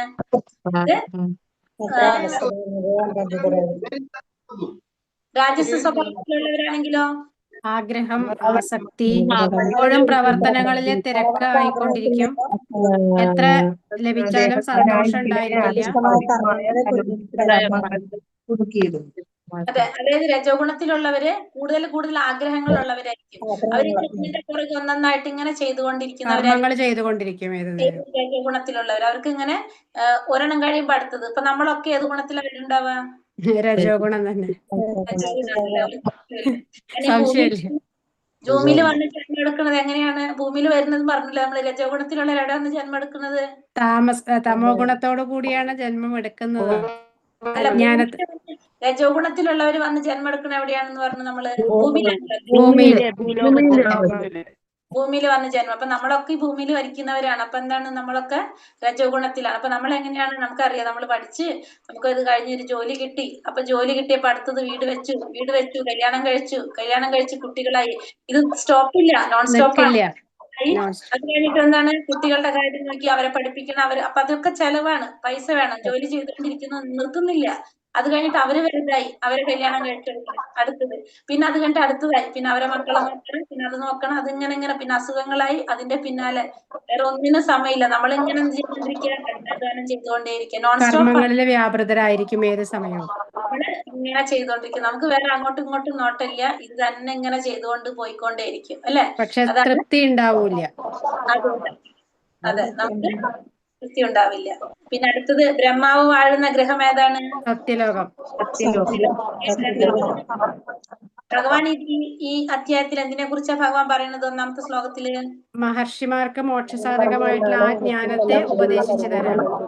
ഏതാണ് ജ്ഞാനം? ഏതാണത്? ത്രിഗുണങ്ങളെ അതിക്രമിച്ച് ബ്രഹ്മപ്രാപ്തിക്ക് ഉതകുന്ന